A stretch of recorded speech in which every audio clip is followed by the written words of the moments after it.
All right, let me call this meeting to order for the Wintergreen Property Owners Association, or WPOA as we know it. I've always kind of thought WPOA stood for something different. I always thought it was Wintergreen's Paradise of Angels. Now sometimes people forget that we live in paradise, and sometimes we forget to be angels. But we were very lucky to be able to live in this paradise. So let me get us started here. We have a good agenda here, and again, thank you very much for coming, and thank you for the people that are online. I know you're sitting in your pajamas watching this, so enjoy. Basically, we'll go through, and I'll make some introductions, and we'll go through a nominating process. As you know, we're going to be electing 2 new board members. We'll have the treasurer report. And then Jay will come up and share with you the executive director's aspect. Then we'll have Chief Russell and Chief Sheets tell about their world. And then we'll have our Q&A session. And then we'll have election results, and then we'll have a small break. Then we'll go into the organizations of having the update from the resorts and the other associations. First of all, I'd like to thank all the veterans. All the veterans in the room, raise your hand, please.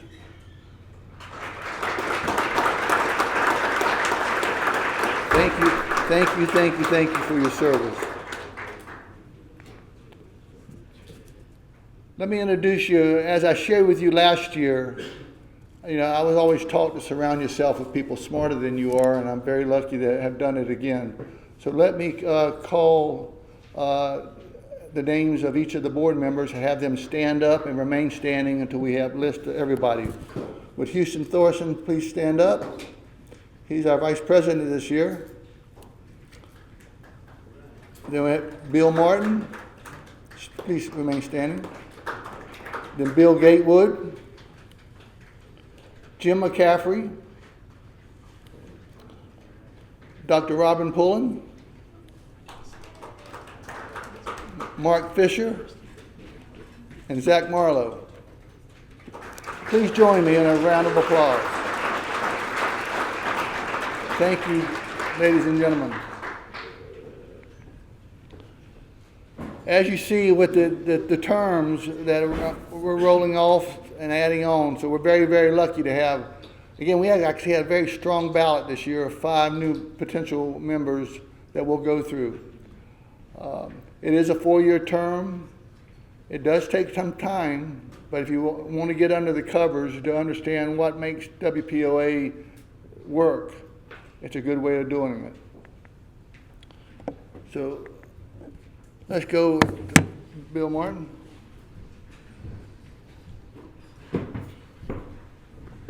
Thanks, Alan. Good morning. This year, we had 5 very good, capable candidates running for 2 open seats on the Wintergreen Board of Directors. And those candidates are Jay Gamble, Robin Ott, Chad Kurz, Matthew Stegman, and John J. Lipsey. At this time, I would ask Chief Sheets and Chief Russell to pass through the aisles. And if you have any remaining ballots, any that haven't been turned in, please do so now. Now, up here, everybody's turned them in. I think this might be a record. Wow. Well, great. Okay. So we're going to, after we have collected all the ballots, which we have, what we're going to do is we'll do the final tally. And as Alan mentioned, after the Q&A, I'll get up and I'll give you the names of those that were selected. So I guess I'm on next. Good morning again. I wanted to start with this particular slide this morning. I asked Susan Morris, I said, Susan, when I start the presentation, I want a slide that's impactful, something that really represents Wintergreen. This is Founders Overlook, if you didn't recognize it, up on the mountain. It's probably the most visited site on the mountain. and it was refurbished this year. It was updated. Jay Roberts actually did this, and he did a few other properties, areas rather, on the property. And it's if you haven't seen it, take a look. It's quite special. In addition, he also did this one, of course, which is Black Rock. But what I'm going to talk about, we'll let Jay talk about these, is I'm going to talk about the 25 results, the budget plan, and the summary for this year. Let's start off with the budget, 2025. Our revenues and expenses were roughly $8,163,000. We had a net gain of $98. We had a solid fund balance. And this is very important because that allowed us for future repairs of infrastructure needs, the paving, the mowing, all those kinds of things. In addition, road maintenance department was able to continue to do the culverts and update them, and that's an ongoing process. And that's fully funded, so there's no problem there. I did want to point out that in the spring of 2028 is the next time that we will do the major paving of the roads. Now, our reserves, we put money in reserves every year. The cost for this is going to be well over $1 million, but we had the reserves, we're funded, so no problem there. Culvert work is an ongoing process. There's never an end to it, and again, that's fully funded with our reserves, so we don't have a problem there. The challenges I'll spend a little time on. This year, we went to 2472 for fire and rescue, the adoption of January 1. This was absolutely necessary to remain competitive. We have the best of the best in fire and rescue and police. And the core fabric of our safety and security here at Wintergreen, we would not have it without this group. However, all the surrounding stations, fire and rescue groups and counties, they come after our people constantly. And we have to compete with that. Now, the fire and rescue, to stay competitive, we had a major change. We had to put on another shift that involved 6 people. And as you can see from the green sheet that was passed out, that's a cost of $600,000 that we had to cover. Give you a little something that might help you here. 1% assessment, of course, if you take your revenues and 1%, that's roughly $81,000. That's equivalent to 1% assessment.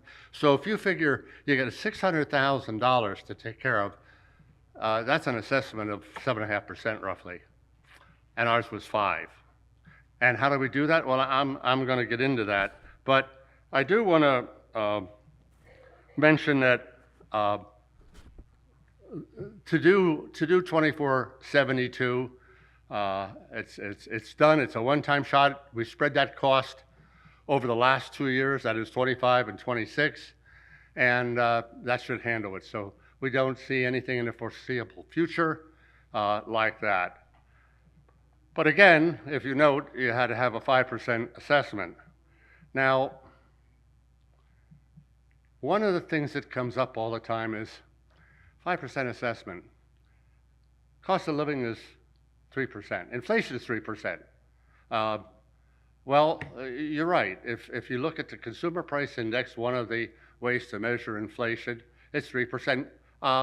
Core inflation, after you take out energy and food, it's 3%. So why are we 5%? Well, I explained about 2472, but this chart, this pie chart, really explains why we are never going to follow that inflation curve. We can't, because these are our costs. This is where the money goes. And that 31% already stated that that's, the fire and rescue. That was up in the 7.5% range. But then look at that 29%. You're talking about road maintenance. There is no way that the cost of asphalt and the cost of resurfacing materials is ever going to be 3%. Maybe in our dreams, but that's about it. As a matter of fact, it's well into the double digits. Now, with Price of oil coming down, barrel of oil now being around $59, $60. Maybe come spring of 2028, we'll get a break. Our prices will be less, and therefore maybe high single digits or something, but certainly not 3%. So if you look, that's 60% of our budget for expenses. And on top of that, this year we had that 11% general administration. We had to put in a whole new computer system in the office, and the 7%, we did a lot of work. We had the emergency exit this year. We have work on Rhodes Farm Pull area, Chestnut Springs. So there's a lot of extra expenses, and yet we were able to keep the assessment at 5%. So well done, gang. But where'd the money come from? Well, 3 areas. It really comes from 3 areas. Certainly, a major area would be the assessments of the dwellings and lots. And we all understand that, but something that you may not be aware of is the resort pays assessments on commercial property. Now, they've got the Mountain Inn, they've got the spa, they've got the market, they've got the grill, they've got Stony Creek Pro Shop, etc., Checkerberry Cabin. They have several dwellings, and those are assessed, and they're at 5% of the money we receive. Multiply that out, times your 81,000, you got over $400,000 coming from the resort. In addition to that, they pay an amenity fee. Again, this year it's 3%. There's another $240. So what do you have from the resort?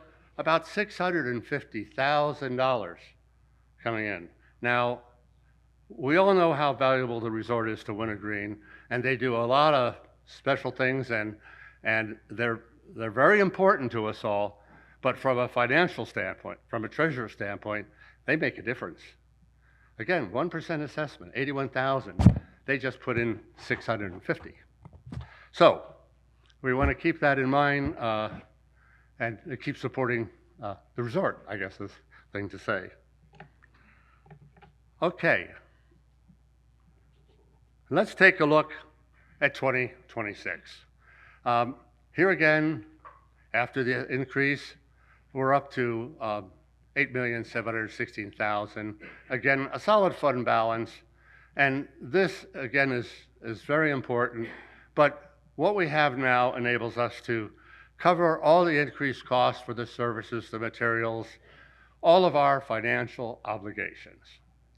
In addition, we were able to give, now here's where inflation came in, or the cost of living rather, and that's at 3%, where you're able to give employees a 3% increase for COLA.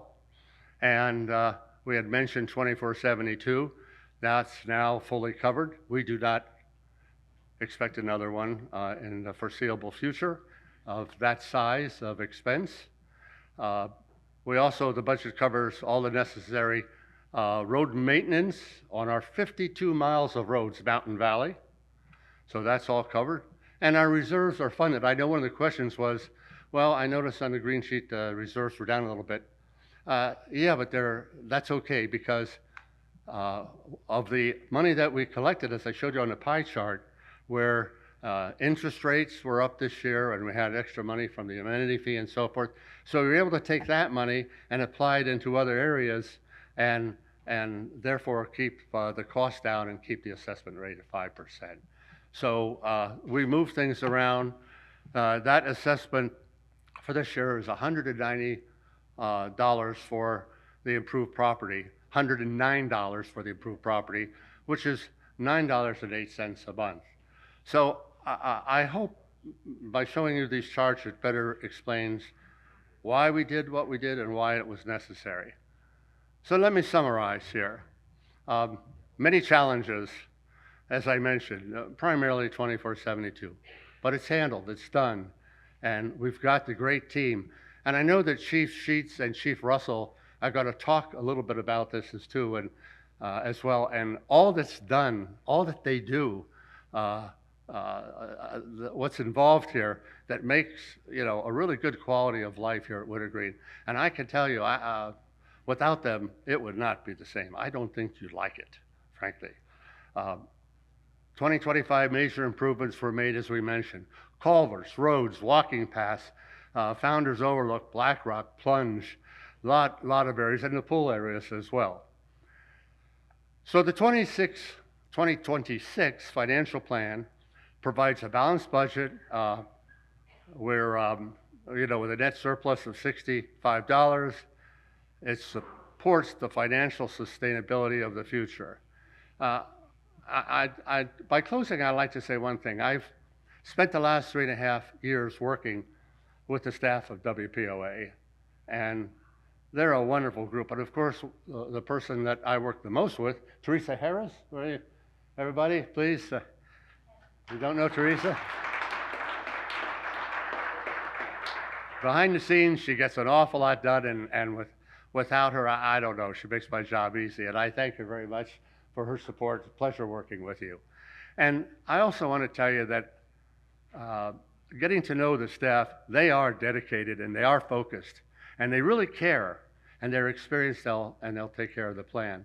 So on behalf of the Board of Directors, again, we all appreciate your support. Thank you.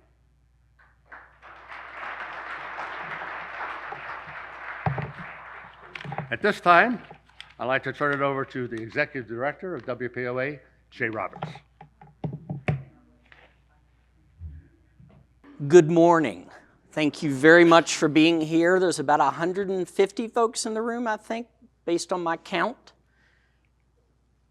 So today we're going to talk about recapping 2025's accomplishments, current plans for 2026, a new owner management system that you do not know about yet, you're getting ready to learn about, beyond 2026, sort of what I think we're going to be doing next year and years going forward, update on Renaissance Ridge, new owner orientations, concerns and opportunities that I see for the community, and then a little segment of traditions and memories. So let's recap. Typically when I'm up here, I talk a lot about what WPOA has done for the year. I've got some stuff I want to get through, so this year I'm going to skim through that. You guys know we're in the grass cutting business. You know we do snow removal. So big project this year. You've seen pictures. Hopefully you visited Founders Vision Overlook.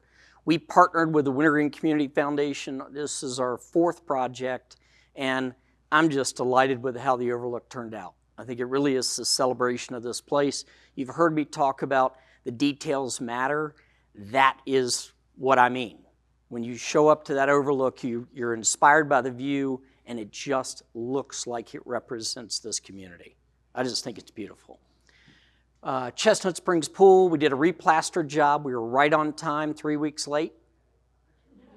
Good news is the pool's so cold the first 2 weeks of June, people don't tend to want to swim in it. But I do apologize. We are not in the replaster business. We're at the mercy of contractors. The end product was fantastic. Rhodes Farm bathrooms, we finished over the winter. If you haven't seen those, they look great. We resurfaced roads down in the Rhodes Farm area. The tennis court also got a resurface. Walking paths, really all over Stony Creek. Surface treatment of Stony Creek roads. If you live in Stony Creek and were impacted by this year's surface treatment, raise your hand. Okay, I understand it was an incredible journey. I appreciate your patience. Good news is we won't be back for 6 years. And as bad as it was, I might push it to 7 or 8 if I can get away with it. Roadway line painting, mowing, tree removal, etc. Crawford's Knob. We had the opportunity to work with the Nature Foundation to help them acquire that property, bring it underneath the Nature Foundation's umbrella. So it's not only protected by a conservation easement, but it is owned by the Nature Foundation now. Incredible opportunity for this community. Hopefully some of you participated in the event where we celebrated that. It was all done in conjunction with redoing the Overlook, and I think it came together nice. Doug Coleman, 50 years of commitment to this organization and to this community.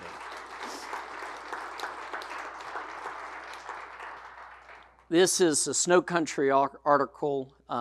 It's been back in the 80s. That's a much younger version of Doug, but a huge thanks to Doug for his commitment to the land, the animals, the water, the plants, property owners and their guests. His support of WPOA has been unwavering, and it's been huge. His friendship to all of you and to me, again, unwavering. I wish him the best and thank him dearly for many years of mentoring. Looking ahead to 26, walking path surface treatment will continue as needed. We've got discussions around the Rhodes Farm pool facility, what we want to do there. We know we want to improve it. We've got to figure out exactly what we want to do. Chestnut Springs bathhouse renovations. It's almost a tear down at this point. We need to bring Chestnut Springs forward. We need to be ADA accessible, but we've got to decide exactly what we want that facility to be as well. We're working on that. We've got some plans, but it's not going to be inexpensive, and we just got to make sure we get it right the first time. Roadway tree canopy daylighting, we're always doing this. Lost Pond and Black Walnut. In the last couple of years, regulations on dams have changed to where we have 2 dams now in our community other than Lake Monacan that are under intense regulation. We're probably going to spend close to $300,000 on just those 2 dams alone in the next couple of years. It's not that we have to change anything, we just need to make sure that we are doing what we're supposed to do in terms of regulations. We're going to be applying for grants, but it's a big number. New property owner orientations, I'm excited to tell you about that in a few slides. Signage upgrades throughout the community. Everything gets older, the signage is starting to look, it needs to look the way we want it to. Blue Ridge Parkway emergency exit, Curtis Sheets is going to cover that. And a new and accounting property owner management system that's coming your way that I think you guys are going to be really excited about.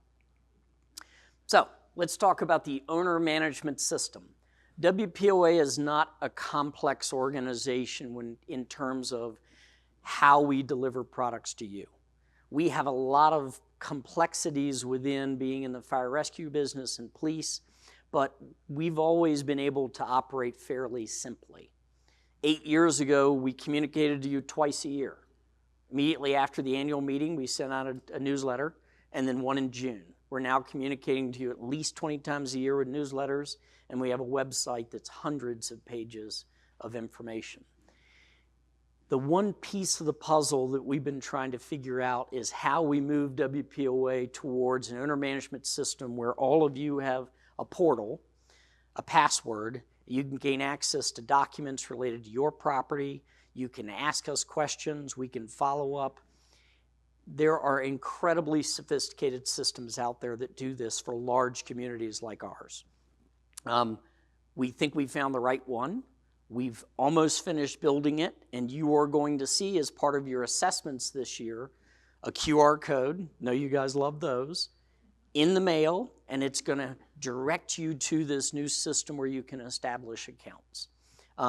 It has a lot of sophistication that we haven't quite figured out yet. So I'll be asking for your patience that as you enter the portal and you see things like groups and emails, give us time to work through it. Again, it is far more sophisticated than we are, and we're trying to figure out how many layers we're going to introduce early on, and it's going to be great. But online payments, account management, being able to go in and look at your architecture review board documents. You might want to see what your house looked like in 1975 when it was built. Who built it, what color, etc. Those documents we have, the portal, we envision it being a place where your documents live related to that property, in addition to accounting and all the other things. And it's a great way for us to communicate with you. This gives you an idea, announcements, we can send those. I will have the ability to send an email out to people that live in just certain sections of the community. Right now we send emails out and I'll say, if you're a Valley owner, ignore. It'd be nice if I could get to the point where if it's just a Cedar Meadow water main break, that I'm just sending it to the folks on Cedar Meadow, right?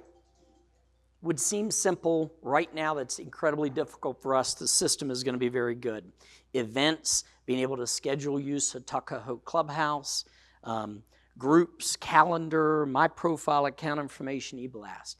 There are just tons and tons of layers here. Another piece is online voting, the ability to vote for candidates, vote for special elections, vote on covenant changes through the system instead of the process we use now.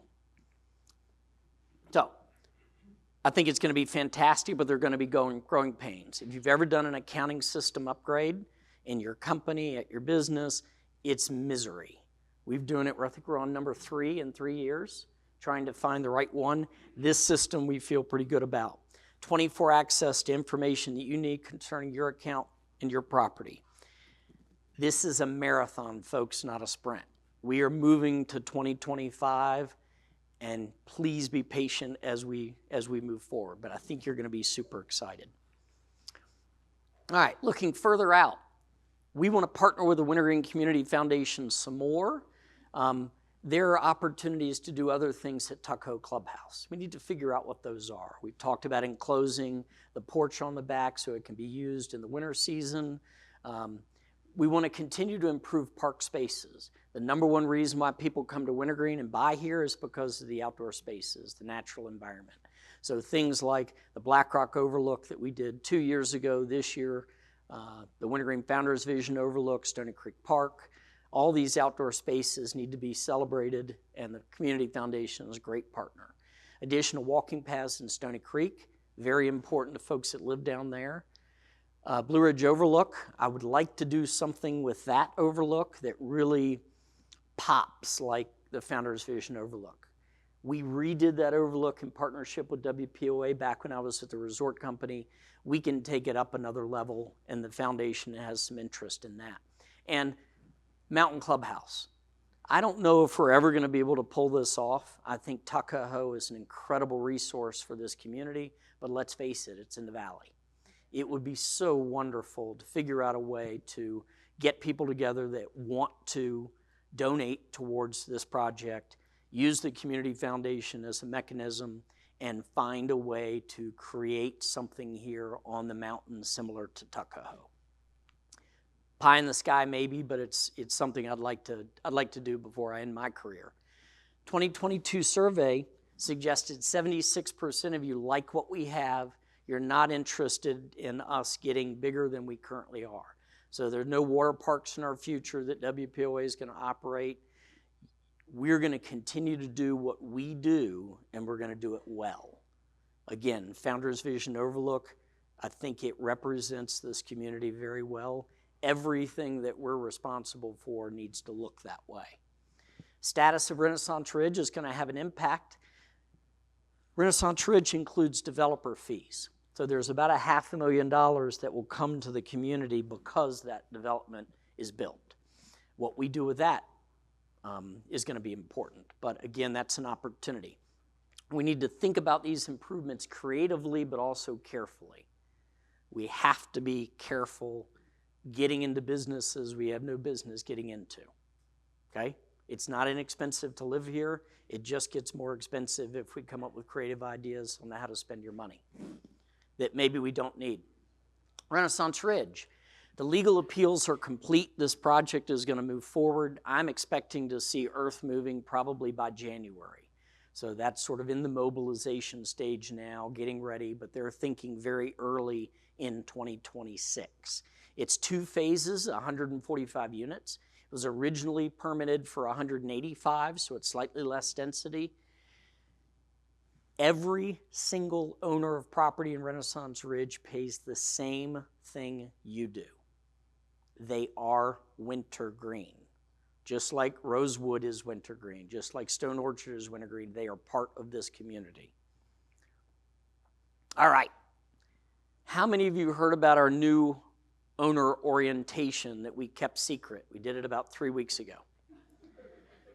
Okay. The reason we kept it secret is because all of you were going to show up and make me uncomfortable. We sent out an invitation to 650 new owners in the last 3 years to come. We had about 30 or 40 people arrive. It was perfect for our first time. We did it in conjunction with the Oktoberfest weekend, so they could attend that immediately after listening to me for an hour and a half. We are going to do about 4 to 6 of these per year. They will be announced in advance. You'll hear more and more about them, but strategically, I wanted what's called a soft opening. I wanted to fumble with 30 instead of fumbling with 300, and it worked out well for me.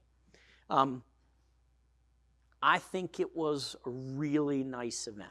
This place is complicated, it's special, gave us the opportunity to stand in front of folks, have them meet me, see how difficult it is to talk to me and how nervous I am, make relationships, talk about the resort, talk about the Nature Foundation and Wintergreen Music. It's a great opportunity, and I'm really glad we did it. I'm going to go through some slides now relatively quickly to give you a sense of what we covered. But the big one, what is Wintergreen? What is WPOA? What is Wintergreen Resort? There are many of you in this room that still haven't figured this out. I can assure you, I get emails regularly about stuff that just is mind-boggling to me. But I think it's complicated. This is actually 1976 Wintergreen. If you go all the way out to the corner here, Wintergreen stopped here. This is all now National Park. Most people don't realize that we owned at one time Humpback Rocks. Thank you. We gave it to the National Park and it became what it is today. But the development was originally going all the way out to the Humpback Rocks area and coming back towards Crawford's Knob. So we talk about that Wintergreen primarily is a place that celebrates its natural spaces. That's what we are at our heart. We talk about WPOA's roles and responsibilities, public safety, administration, ARB, roads and common areas, that we function much like a small municipal government.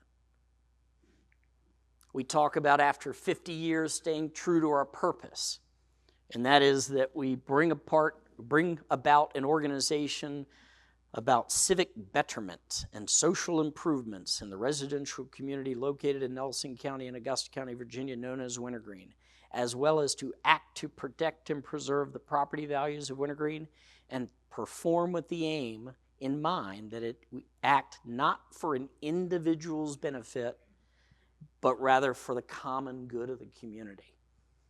Sometimes I have to say no. Sometimes I have to tell people that your fight with your neighbor is not in the interest of the community.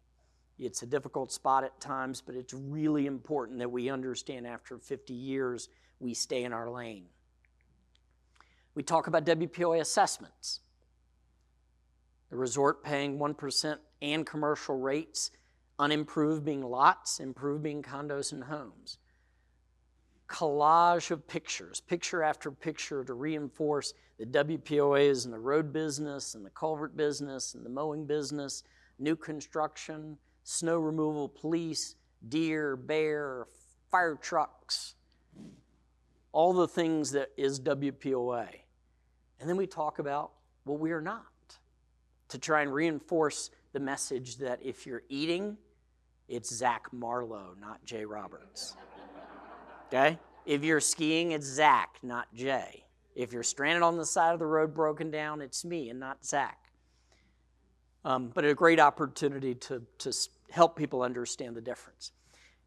The resort comes forward and they offer up some slides to help people understand a little bit about the resort, that they're in the business of fun.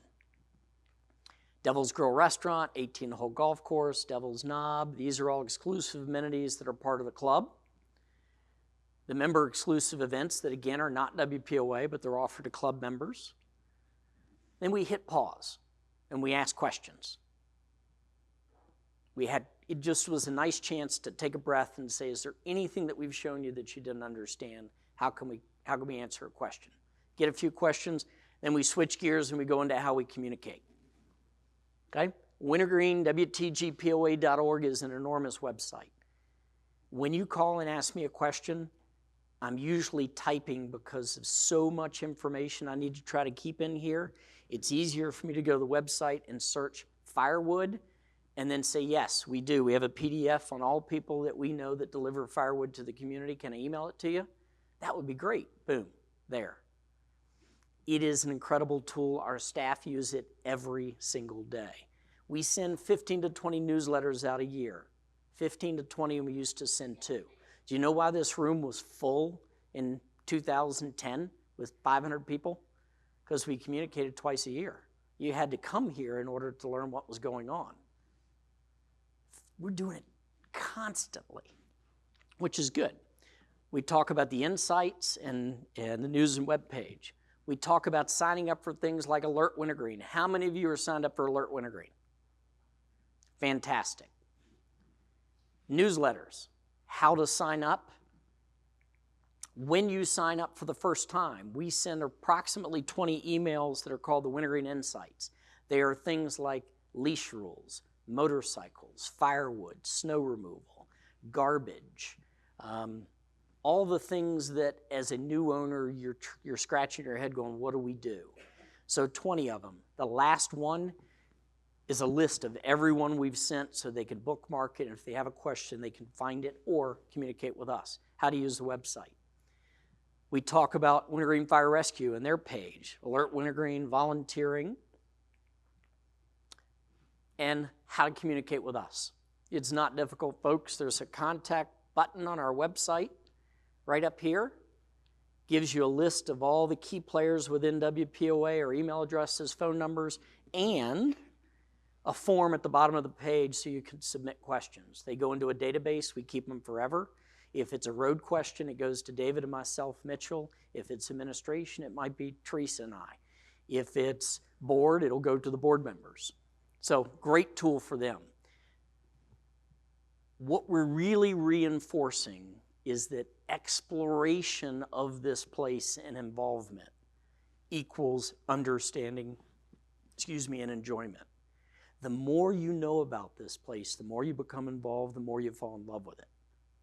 And that's a really important role for WPOA. All the different community groups. We give some examples: Nature Foundation, Mountain Association, Wintergreen Ski Patrol, Wintergreen Adaptive Sports. Again, the Ski Patrol has nothing to do with WPOA, but they're an incredibly important part of this community. And for those of you that have been involved with them, what a great organization to be involved in. Same with Adaptive Sports. And then, of course, the Wintergreen Community Foundation, here to stay at Wintergreen. The relationships we have with these organizations create support for us. We should not be experts at wildlife. We have the Nature Foundation. If we try to be experts at everything, it gets very expensive for you. If we don't have experts, we do a lousy job serving you. So we depend on the Nature Foundation to test the water in all our streams. We depend on the Nature Foundation for black bear studies and telling us what the deer population's doing. Outside of our organization, the relationships we have with, like, the Wintergreen Bulletin Board. How many of you are subscribers? That is not WPOA, folks. It's an all-volunteer effort from your community. But they send me ideas for my newsletter. I send them ideas for their newsletter.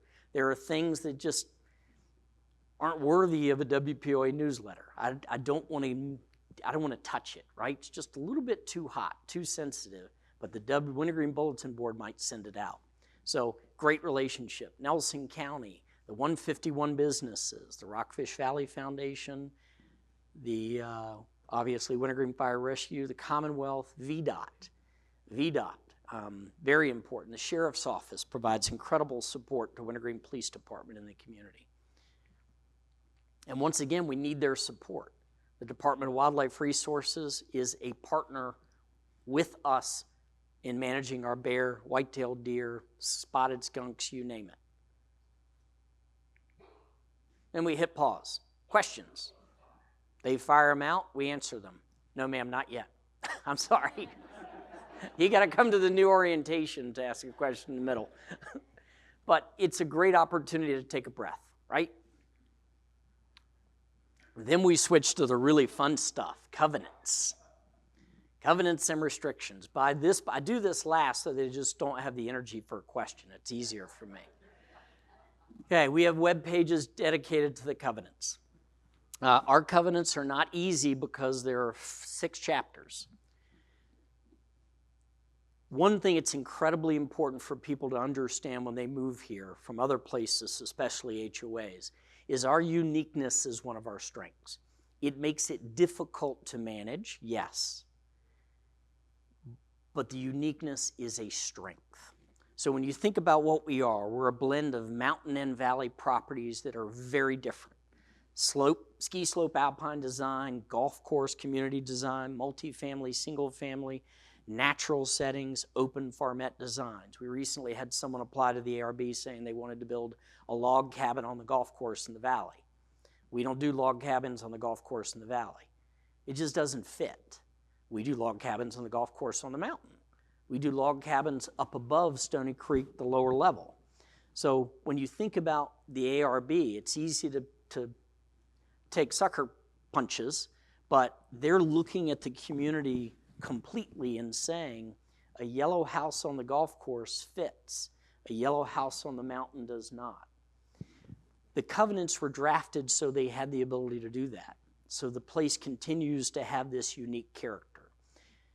One shoe does not fit all here, but that's part of what makes it complicated and difficult to understand, but it's a strength. Covenants, all property.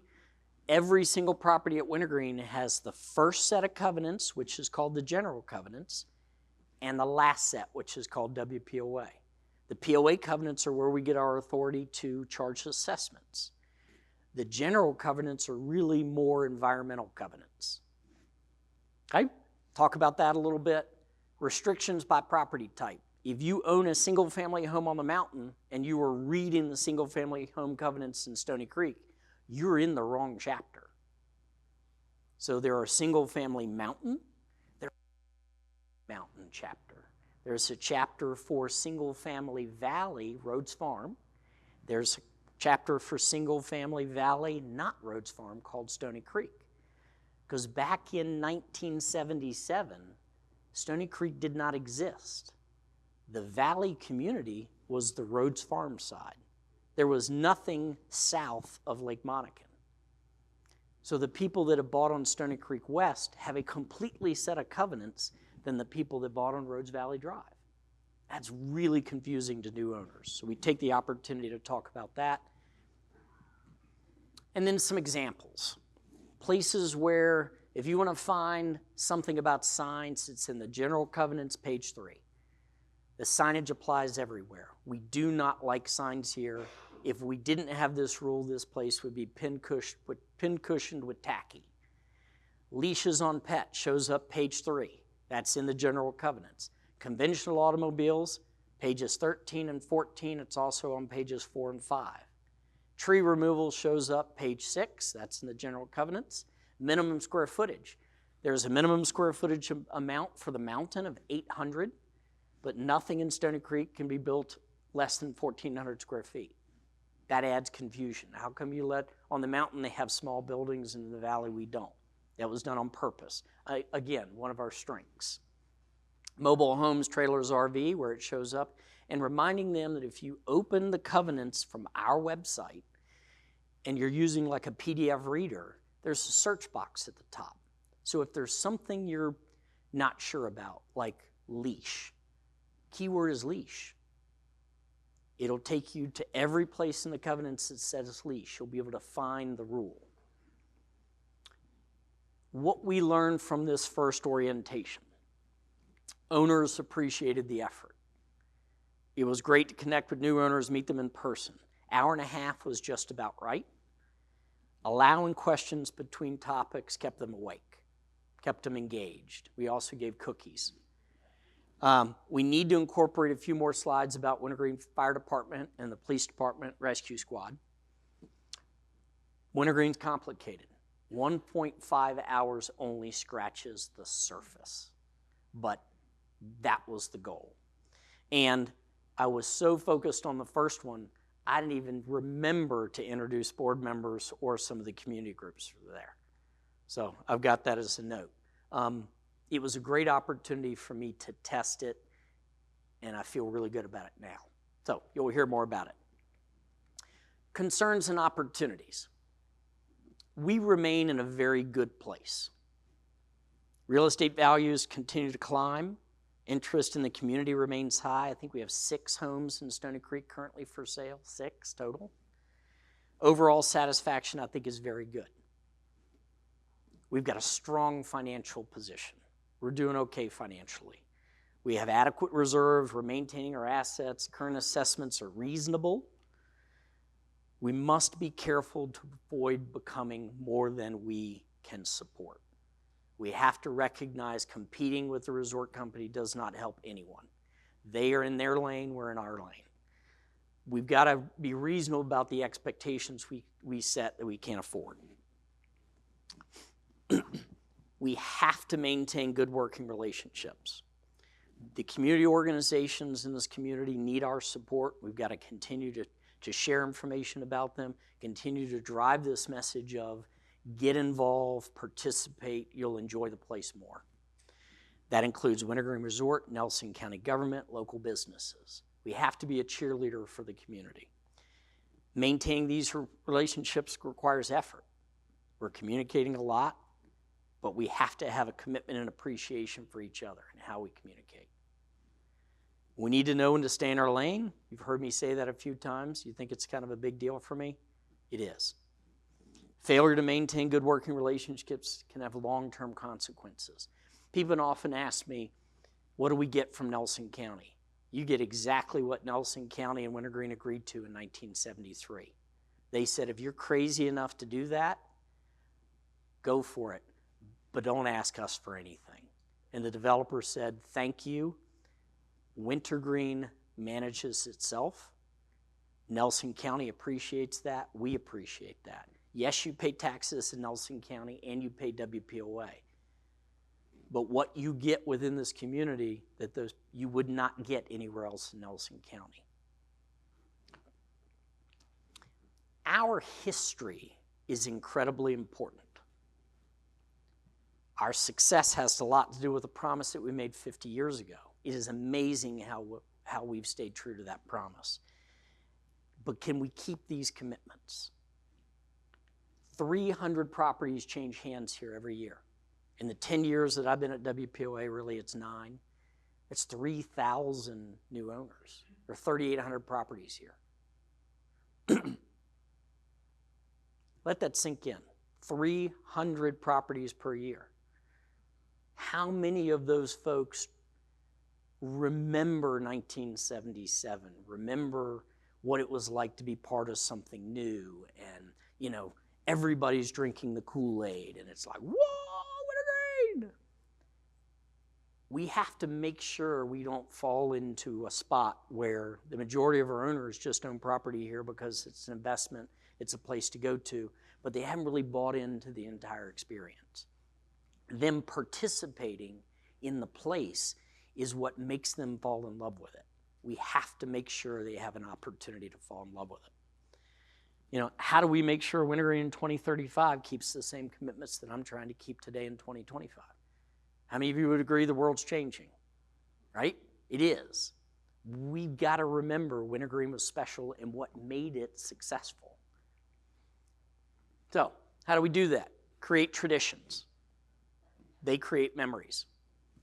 Anybody know who the weird, scary-looking guy is right here? This is Doug Coleman. Why in the world do these people let their children hang out with this guy? Well, this was like 1977. And back then, this is, I think this is Paul Hess. This is Ed Gilliam's son, Ed and Linda. Got to know the name. These pictures, to me, are really special. I was one of these kids, in theory. I was here, I grew up here, I fell in love with the place. These are the kind of things we have to make sure we reproduce now because it's what drives the community involvement, right? This isn't just a real estate investment place. This is Wintergreen. How many of you remember the grist mill? You used to go there for that huge barbecue sandwich, right? The mill came from the Wintergreen store, which is now right across the street from the Wintergreen store, which is now Rockfish Valley Foundation. It was part of Nelson County's history, right? This was in this is fall of 1979, selling just how special this place is. We need to celebrate the milestones. This is the most recent Crawford's Knob dedication along with the Founder's Vision Overlook renovation. This was a wintergreen history presentation we did with the resort company about 4 or 5 years ago. Bunch of old timers in this picture. They brought in me because I was just the only young dude. Look at them all. Tony Troy, fantastic. This was the original Crawford's Knob dedication around 2009, same spot as here. We need to celebrate those milestones in the community because it's going to pull new owners in to say, wow, the history is important. Wintergreen Club. How many of you are members of the Wintergreen Club? Okay. Who can tell me when the Wintergreen Club started? I mean, we've had like 4 iterations of it, 5 maybe. There was the Justice Club, now there's the PGRI Club. This is 1976. The developer understood in 1976 you had to have a recreational piece, you had to have an administrative piece, and you had to have a development piece. This is foundational to us, and I think people need to understand Wintergreen, the recreation business, has been here since the beginning.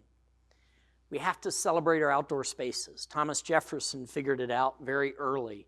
I know of no other place on earth I would rather be than here. You could not recreate Wintergreen today. Just wouldn't be possible. Anybody remember this ad? Pretty simple, really. I love mountains. Everyone who comes to Wintergreen draws the same conclusion. Yep. I think these things are important.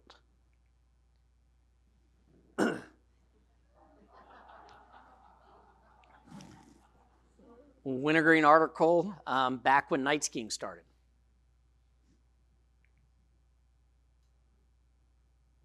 If that doesn't give you goosebumps, there's something wrong. That is the Blue Ridge Overlook. It is really special. This is why you live here.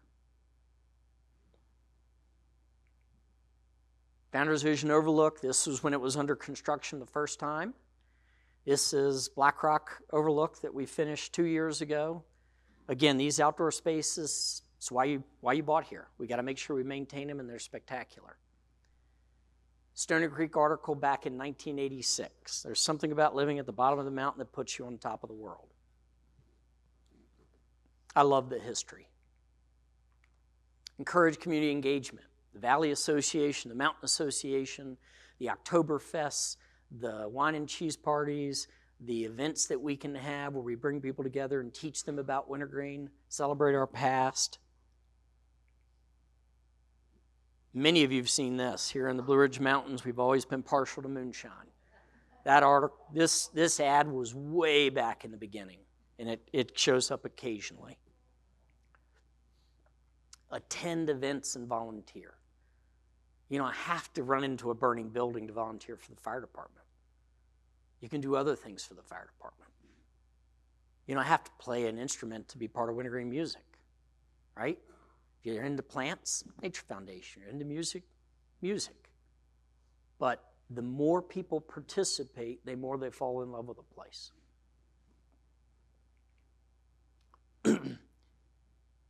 We started a campaign a couple of years ago that we sort of established what we consider the wintergreen standards. How many of you are pet owners? Okay, how many of you know that your pets go to the bathroom? Good, few of you didn't know that. How many of you know that you're supposed to pick up after your pet? Seem reasonable, right? We put it in our standard. We're still struggling to get that one to 100%, but we established turn your lights out when you can. Please don't leave them on all night. Dark is nice here. Outdoor fires, please obey the speed limit. Just to set the tone that we're all neighbors, even our guests are our neighbors, and be appreciative of one another. It's another very important part of making sure we keep the community spirit. This was 1983 when they first built Highlands and looked easier on paper than it did on skis. So I shared those articles because, again, the history, I think, brings a chuckle, brings you back to why you ended up here. And I think it's really important. Thank you very much.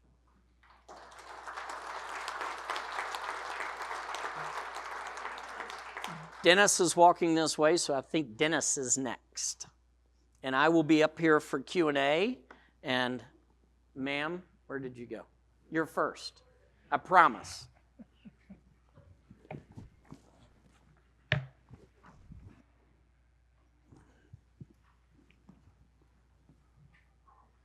Ready? What time is it? My fault. There I am. Okay. Better stick close to the microphone. Hey, first of all, I noticed a lot of you raised your hands for certain questions and for certain things, and that's engagement. That's getting involved. And you don't have to do that, but you do. Why? Because you love your community. And we all love that, and we appreciate your support. So let's get going here.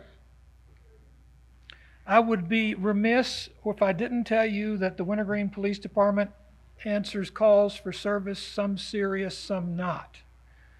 We have a wonderful community, and anyone that calls me, I tell them that we have a safe community, but we do have problems on occasion. So looking at 2024, we have what I call incidents, 870.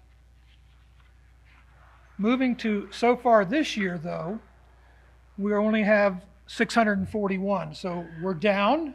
So you guys need to go home, lock your doors, don't go anywhere, don't drive, and we can have a good year this year and be low on our incidents. All right, so let's just look at it. Alarms are down by 54. I wish I had an answer, but I can't give it to you.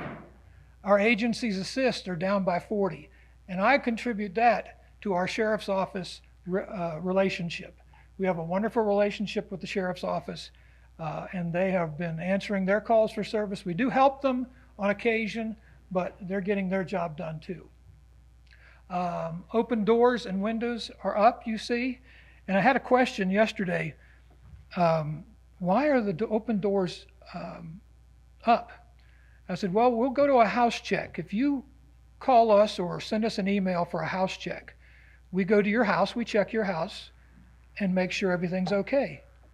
6 times out of 10, we normally find a sliding glass door open in the back, or a door to the garage unlocked, and that counts as an open door. So when you leave your home and ask us to check it, we're going to check it, and if we find something wrong, we're going to make sure it's taken care of. What are your officers doing on a regular basis besides writing tickets? We'll get to that in a minute, but they're doing the house watches like we just talked about. They're going to your homes when you're away, checking on them to make sure everything is safe and sound, because we want you to come home from that vacation knowing that everything is just the way you left it. So we're out there doing that. We do assist a lot of people, a lot of motorists, and we have traffic stops. We'll talk about that in a minute. Animal encounters. You live on a mountain, you live in the valley, you've got animals. Our bear complaints are at 46 this year. The other animal complaints you see, which are 3, I can tell you are snake calls. I don't answer snake calls. No, I'm not joking. I don't answer. If a snake call comes in, the poor officer who's in the building, I chief, you officer, go do snake. And you'd be amazed, someone will open their garage door and there'll be a little slitherer going through there, and they'll call us and say, can you take this snake out? And I can say, I got someone who can do that for you. And it's not me. All right. Our bear, and that should be changed. I guess I didn't change that. But our bear calls are down to 46. And before that, they were at 103. And I had a question about that. So I had lunch with our Department of Wildlife Resource biologist, Sarah, Thursday. We had lunch together, and I said, Sarah, tell me what to tell the community. Why are our bear reports down? Which I shouldn't complain about, but there's a question there, of course. And she says, well, I think there's 2 things. We've moved to what is called a bear-resistant dumpsters. almost all of the dumpsters on the mountain, where we have most of our bear complaints, have been converted to bear-resistant dumpsters. Now, if you don't latch it, that doesn't help the bear-resistant part of it. But anyway, and she said, Dennis, I think it's because of the education that we have pushed out to the community. They know not to leave dog food in their car at night. They know not to put the trash out by their car before they take it to the dumpsters. So I do believe, I think our community has become more bear educated, more bear smart per se. And we may come back next year and this will be tripled and I'll be yelling at you. But anyway, for this year, thank you very much for being bear educated. It has kept it down. Our House Watch program, most of you already know. You can go to the website, on our website, sign up for it free of charge. We'll come to your house, check it, make sure everything's okay. Lock the door you forgot to lock, and add it to our list. All right. This is always the fun part of my speech, is our speed limit in Wintergreen. 25 miles an hour. I know it's hard. I came up this morning, I've got 2 or 3 cars behind me. I'm doing about 27, 28, and I'm like, oh man, I need to get down to 25. Gotta get down to 25. And it's difficult, but it is our speed limit, and we want people to abide by it and to follow it. So far this year, we have written 95 tickets. We call them summonses. 9 out of 10 of those were for speeding, and 8 out of 10 of the speeding was for 15 or 20 over the speed limit. Let's digest that just for a second. 20 over. And I like to compare. I was talking to someone earlier about speed limits, and if you go through a school crossing zone or school zone, it's 25 miles per hour. Would you drive through that school zone at 45? I would hope not, because you could hit somebody, you could hurt somebody. So again, 95. So I did a little test today. I always like to do this because you don't know what's going on. But we have a sign at Station 1. You all see it as you're coming up the mountain. And we have a new sign that we put out at White Oak Drive not too long ago. So today, between the hours of 8 and 9, 66 cars passed through Station 1. Who wants to even try to guess what the 8 out of 10 speed was? 34. 9 over. And someone in this room, maybe, I'm not pointing fingers, was doing 39. Now, all the people that were raising hands, if you want to, Officer Thomas is in the back. If you who was doing 39 would like to go back there, we'll be happy to give you a summons. 39 miles an hour, folks. I preach, and I'm sorry. My daddy was a preacher, and I guess it's rubbed off a little bit on me. But slow down, please. And engage everyone that you know and tell them to slow down. And tell them it's our speed limit. It's our community speed limit. It's not picking on you. It's not picking on them. It is us working together to keep everyone driving at a safe speed. And I know everyone in this room drives at a safe speed, except whoever was doing 39. Oh, I'm sorry. I wanted to give you the ones coming down from White Oak. 49 cars. 24 was the 8 out of 10. So the people coming down the mountain, y'all are paying attention. But somebody was doing 31. So turn yourself in. Every year, I get this question asked, so I throw this slide in just to remind people. We don't have sidewalks, so you do have to walk on the roadway. If you're walking, you want traffic coming towards you, okay? If you're riding a bicycle, you want to go with the traffic. So please remember that. Walking, traffic is coming towards you, and riding a bicycle, you are with traffic. We have a website. We encourage you to come visit it. We have some things on there that talks about some of the programs that we do. We have our Facebook account. James is our Facebook guru. I have been tasking him. He probably works more on our Facebook account now than he does on anything else. But I think it's important that we stay connected. I think it's important that we stay together and engaged, because we need your support just as much as you need our support. So I'm also proud to say that we are still the only private police department that is accredited in the Commonwealth of Virginia. That is a huge accomplishment that we've maintained now for about 16 years. The only private police department. There are 9 of us. Joe, stand up, please. 34 years ago, this gentleman walked in.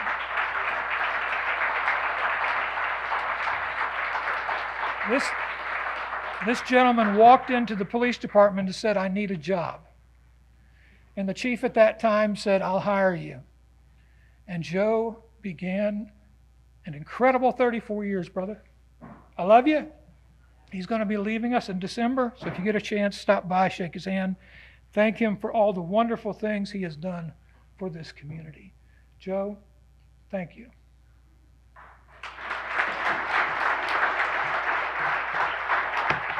All right, we can't do our job without you. That is the truth. We need your support, and we thank you for it. I want to thank the board members that are here today for all the support that you give us, and for the community. Thank you, thank you, thank you. Not done yet, sorry. I do have the privilege and the pleasure to introduce my counterpart, Chief Curtis Sheets. Curtis? Take it away. All right. Can everybody hear me okay? All right. This is kind of a dreadful spot in the agenda because you guys need more coffee and you need to pee, and we've been sitting here for a while. So I'm going to try and keep everybody engaged a little bit if I can, and hopefully not screw up technology, which I have a history of doing. All right. First of all, what I should start with is just dropping the mic after the announcement for Joe Davis's retirement, because that's just, it feels like a mic drop moment. So before I even get started on what I'm going to say, Joe, thank you for, I've only worked with you for 27 years, but I have enjoyed all of it, and your friendship means a lot to me, and you're a consummate professional. So thank you. All right, my glasses on here. My name's Curtis. I think most of you guys know me by now, Chief of Fire and Rescue, and I appreciate the opportunity to do that. I'm happy to report to you that this year has been kind of boring and normal, which is great. Our call volume is kind of on par with expectations. Our equipment is holding up, and most importantly, our staff aren't turning over. And I know that Mr. Martin talked about the 2472 schedule change, and Jay touched on it a little bit, but I want to just put a pin in that before I move on so that you can feel it from my perspective. In 2024, we lost over 100 years of experience from our staff. That's what we lost in 2024. That's really dreadful. It's demoralizing to the folks that stay here to get the work done, and quite frankly, it's a little bit dangerous. In the last 10 months, we haven't lost anybody. So clearly, the decisions that were made by last year's board of directors were appropriate. They're working, and we really appreciate that support. I want to talk a little bit, oops, I backed up. I might have gone too far. About wildfire. I'm going to show you a video, and I think I may have just paused it, and that's all right. This is a 4-minute video, but it doesn't have really any audio that's worth listening to, so I'm going to kind of describe it as we go through.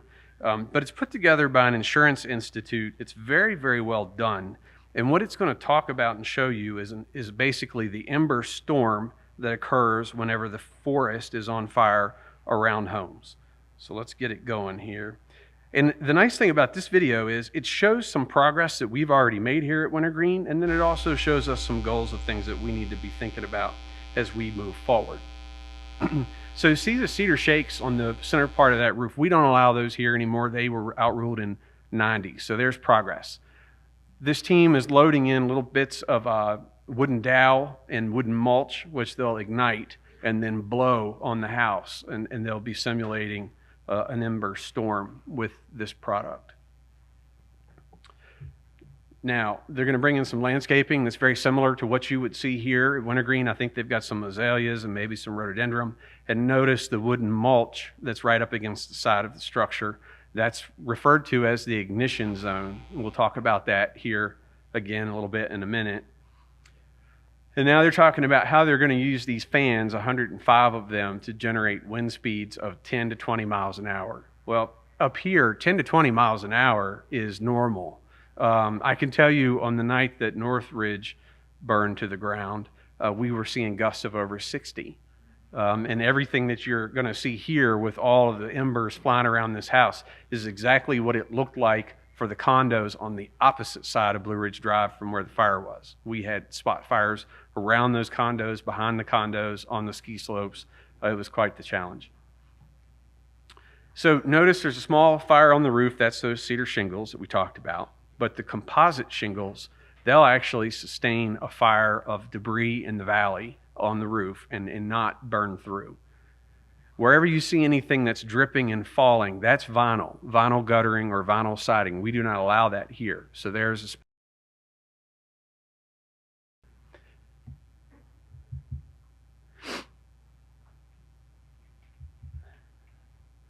what's coming up next? Now we're going to look at some of the wood construction, right? So they're going to show you, see in this corner where they're showing you the indent, you're going to start to see how the winds will start to kind of catch there, and then it just really takes off. One thing I like to tell people is wherever the dead leaves collect in your yard or under your decks or on your porches, that's where the embers are a problem for you. So that's where you're going to see the concentration of flames here. On the left-hand side of this structure, there is hardy plank, cedar board, or a cement board. On the right-hand side, there'll be some vinyl that'll fall off. And then in that little inset corner that I was pointing out, you're going to see what cedar siding looks like. There's cedar siding. That's basically what we see a lot of here when we arrive to a home that's pretty fully involved in fire. Hardy plank is to the right. That's cedar in the corner. I'm probably scaring some of you right now, and I should be.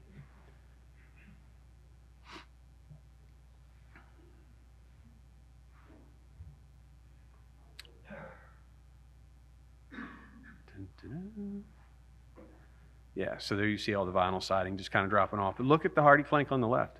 It's going to need to be repainted, but it's really doing a good job.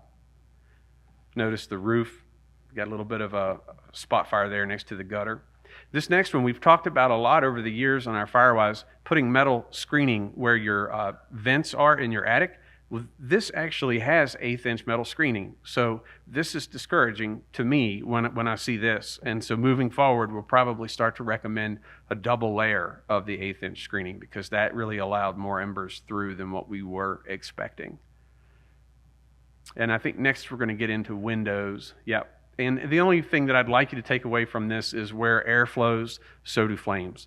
So if you're in the habit of leaving your home with all the windows open for an extended period of time, you might want to rethink that because the fire will definitely come right in. They talk a little bit about the plastic screens and the fact that they melt. You could avoid that if you used PET screen, like metal screen, but the bigger issue is just the actual flow of fire. So in the coming year, WPOA and the Architectural Review Board, the fire department, we're going to be working together to kind of double down, re-emphasize Firewise standards within our community because it certainly is a threat here that we need to deal with. And I mentioned the ignition zone, and that's that closest circle there to the house. And we definitely want to start paying attention to what is in that zone that would ignite your home on fire. And if you're using a high-risk product like cedar siding, then maybe we need to change your landscaping plan and kind of back away the combustibles. Also, we're going to try to talk a little bit about what's called ladder fuels when we do home inspections in the coming year. I grabbed this photo in the valley last week because it just really jumped out and slapped me in the face. But a cigarette thrown on the ground here would take a ground fire and turn it into an attic fire in just literally under a minute. You've got cedar soffit there and a conifer tree. It would happen like a Roman candle. If you guys have these around your house, chances are you're not even noticing them because you walk past them every day.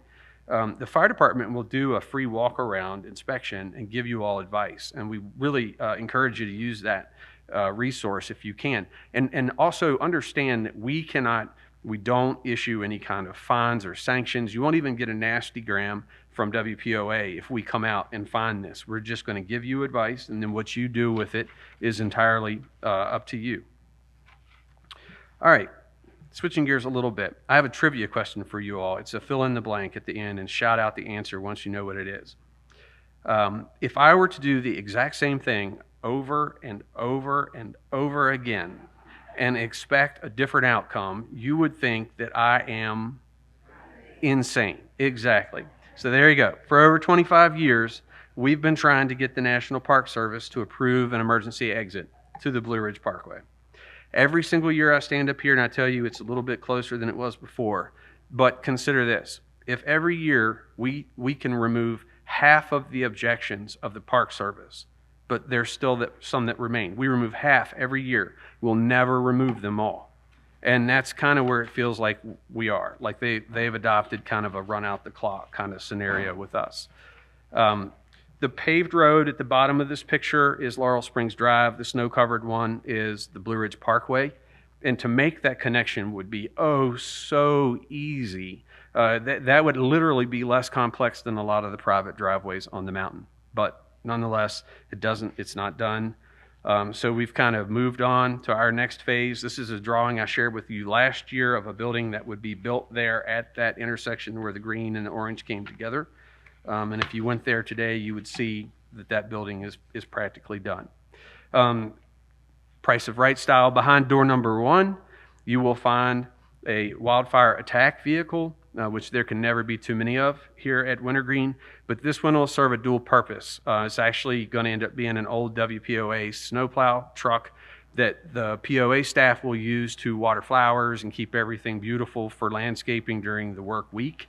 And then it'll be an extra wildfire attack vehicle for us to use nights, weekends, whenever it's available. Behind door number 2, if you were to ask me what's behind door number 2, it would depend on who was asking. If it was the Park Service, I would say mind your own damn business. Don't worry about what's behind door number 2.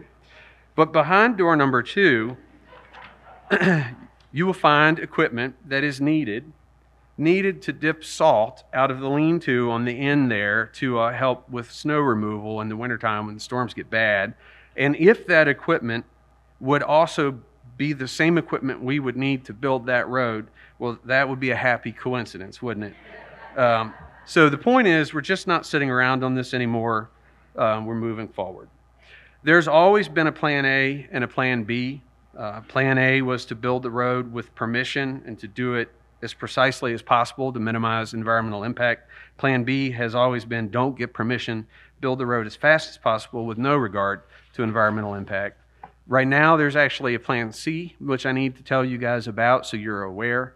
And I'm not going political with my comments, I promise. I'm just being pragmatic. We all know and should recognize that we have an opportunity currently with the federal executive level where they're all about making deals and not necessarily concerned about legal precedent. These are not my opinions, just facts. There are conversations occurring right now at very high levels, which could lead to a land swap between WPOA and the United States of America. So we would give up 10 acres of land that touch the parkway elsewhere in an area that doesn't really have any effect on open space at all. And in exchange, we would get the one critical acre that we need to solve this problem. So if that comes to fruition, it will likely require a quick affirmative vote by you all. And so I'm telling you this now so that you'll please be dialed in. And if this happens, we really need you to turn that vote around quickly. We're going to need to get to an affirmative vote by a majority as fast as we can so that we can let the ink dry on that offer if it's made. We've been working on this for 27 years. Let's try and get it done. That's what the building actually looks like today if you were to go out there. Before I switch gears and talk about the rescue squad, I wanted to just real quickly touch on what I consider to be our biggest success for this year.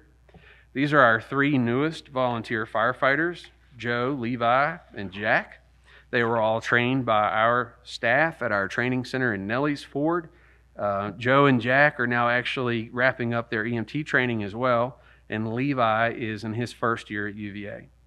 We spend a lot of time in these training meetings, or in these meetings, talking about our staff and quite frankly how expensive they are. I just want you guys to remember that without the talented group of volunteers that we have and what they're contributing, that situation would be even worse. It would have a much higher price tag. Switching gears to the rescue side, this is our version of Superwoman. This is Julie. Julie lives up here on the mountain, and she volunteers literally thousands of hours each year. She's our top donor of hours for a couple of years running now.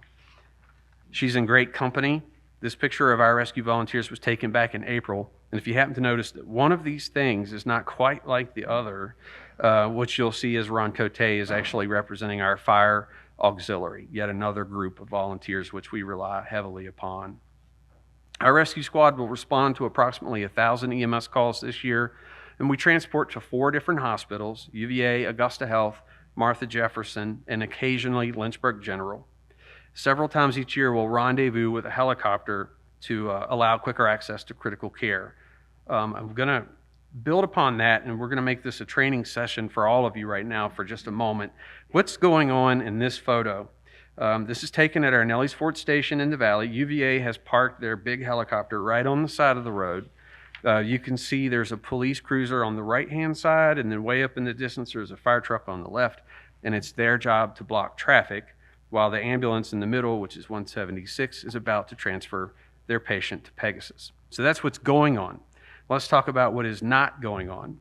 We are not blocking access to any home or business while we're using this landing zone. It's the beautiful thing about this particular landing zone. We don't block off anything.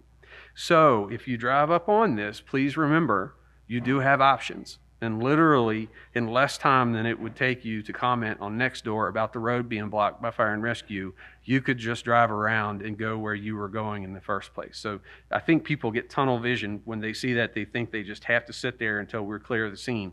But you absolutely do not. We're not blocking a thing. And it happens fairly often. That's why I thought I would mention it. I mentioned to you last year that 178 would be up for replacement. That's this truck here. We learned in July that Wintergreen Rescue Squad was selected by the Commonwealth to receive a 50% matching grant for this project. So we need to raise $165,000, and the state will hand over an additional $165,000 for us to order a new ambulance. So that means whatever you donate this year will automatically pay dividends, so to speak. What does it take to get these grants? There's many factors, of course, but chief among them is the Commonwealth's desire to support programs which work collaboratively within their region, and we certainly do that. And Jay talked a whole lot about the relationships we have in the community and how important they are. Over the coming years, one of the major projects that we'll be working on only comes around every 20 years, and that's the replacement of Squad 1. This is kind of like our Swiss Army knife. It's a beautiful picture. It actually happens to be broken down right there. We use this vehicle for vehicle accidents, machinery accidents, high-angle rope rescues, searches, trench collapse, structural collapse, confined space rescue, elevator rescues, structure fires. It would be easier to tell you what it doesn't do. But I think that all of the various types of rescue disciplines I just rattled off might be difficult for some people to relate to actual calls. So I'm going to pick through that list again, but this time I'm going to give you hypothetical scenarios. So we use this vehicle for overturned cars on Wintergreen Drive, a person with their hand stuck in the delivery gate of a truck on Stony Creek West, a diabetic who has become unresponsive while replacing a pulley on top of a ski lift, an autistic child who wandered off from Discovery Ridge, a ditch which collapsed on a worker while making a culvert repair on Monacan Drive, a deck which separated from a house under the load of 30 guests on Shamokin Springs Trail, a worker who was unresponsive at the bottom of a tank at the water treatment plant, a guest who was stuck in an elevator at one of the condo units, a fire in the Mountain Inn which requires filling a lot of air packs, and on and on and on. So it's not a truck that you see very often, but I want you to know that it's critical to our operations. Let me put it like this. Statistically speaking, anytime one of our ambulance responds to a call, the chances are nobody's life is actually on the line, statistically speaking. And at that point, any of our ambulances would do. Again, statistically speaking, whenever this truck is assigned to a call, chances are someone's life actually is on the line, and of all the trucks in our fleet, only this one will do. So we're going to put a lot of time and effort into making sure we get it just right when we pick the one that's supposed to carry us 20 years into the future. This photo was recently taken at our training center in Nelly's Ford, and it just gives you an idea of the sorts of things and equipment that are on the truck and the sorts of things that it can do. But this is training. This picture was taken, this is sadly not training, and I realize the photo quality is grainy, but I wanted to use this photo because you can see virtually every compartment is open. Even the coffin boxes on the roof are wide open, stuff is everywhere. And that tells you that our staff were doing a pretty complex task. On that particular call, we were at Crabtree Falls, which is located south of here on the Parkway, and it's beautiful. It's the tallest waterfall east of the Mississippi. If you've never been, I highly encourage it, as long as you're able, and follow the guidance on remaining on the trail. This photo is actually showing the lower part of the falls. There is an upper half as well. Last May, 2 young ladies fell while hiking there, and first responders had to search for the victims, access them, care for them, and then get them to helicopters. One of them was partially submerged. Our crews do often practice for rope calls, and of course they're on harnesses for that. We do often practice for swift water scenarios, and we wear wetsuits for that. But this call provided us the need to be on rope and underwater at the same time. And I don't think that has ever happened before, and I know it has never happened where we have multiple patients at the same time at the fall. So that was a really high stress scenario. We know that one of the patients didn't survive that night. However, we believe the second one did.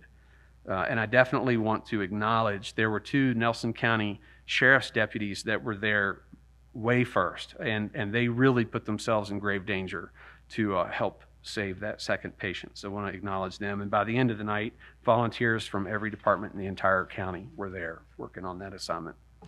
So yeah, that's the Squad 1 update. We're not sure yet whether the truck will be remounted on a different chassis or replaced entirely. We know that the price tag will be 1 point something. We just don't know what that will be yet. And it'll take years to do this, but the work has begun. If you have any questions specifically about it, please reach out to Deputy Chief Mike Riddle. He's in the back of the room. Mike kind of leads all of our things that are technical rescue related. Since this is the annual property owners meeting, I tend to confine my comments to things which property owners are paying for, but it wouldn't feel right if I didn't at least mention our very talented team of providers with Nelson County EMS. We refer to them as NIMS. They're going to answer about 2,000 calls this year. Everything they do is under the banner of Nelson. Even their uniforms say Nelson, and it's because Nelson's paying for all of it. But they're our employees, they're our team members, and we're very, very proud of them. They're led by a very talented captain, Brandon Seitz, and let me assure you, no chief's job will ever completely be safe when Brandon is around. Next weekend, we'll be hosting our first ever Peak of Preparedness EMS Summit here in this very room. A lot of hard work has gone into this by our training captain, Jeremy Wampler, and his dedicated team of helpers. And I mentioned this to you last year, that it was on our long-range strategic plan to become a destination for training so that we could make it more available to our people and also drive revenue for Wintergreen Resort. We can certainly put a check in that box now. We've hosted both fire and EMS trainings in 2025, and I want to say, especially with the big boss being in the room, Wintergreen Resort and their entire team has been fantastic. All of the reviews from our attendees have been very positive. It's been a really good experience so far, and we're really looking forward to continuing that moving forward. Real quickly, this is a screen grab from the donation section on our webpage. I just want to remind everybody the fire department and the rescue squad are 2 completely separate organizations. They fund drive at different times. Fire starts in February, rescue starts in August. And right now we get donations from about 1/3 of the properties here at Wintergreen. And I know you've heard me say this before, but we pay a whole lot more attention to the number of donors than we do the amount that's donated. We view the 2/3 that don't donate as a failure on our part to connect with 2/3 of our constituents. So please, if it's something you've been thinking about doing, please just log on and help us improve that number.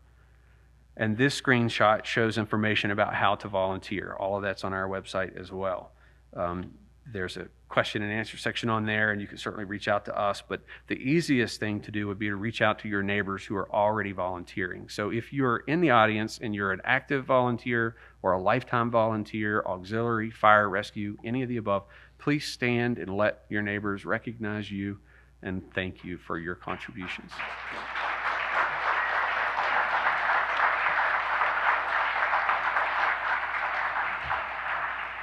All right. The last thing I have, ski season's right around the corner. Things are going to get crazy out there. Folks are going to be looking for places to park. Just to remind you, you can't just park anywhere you want. You will get towed. And I can make fun of that photo because nobody was hurt. But kind of an interesting screen grab there. All right. I think that's it. I think we move what, to question and answer now, Jay? All right.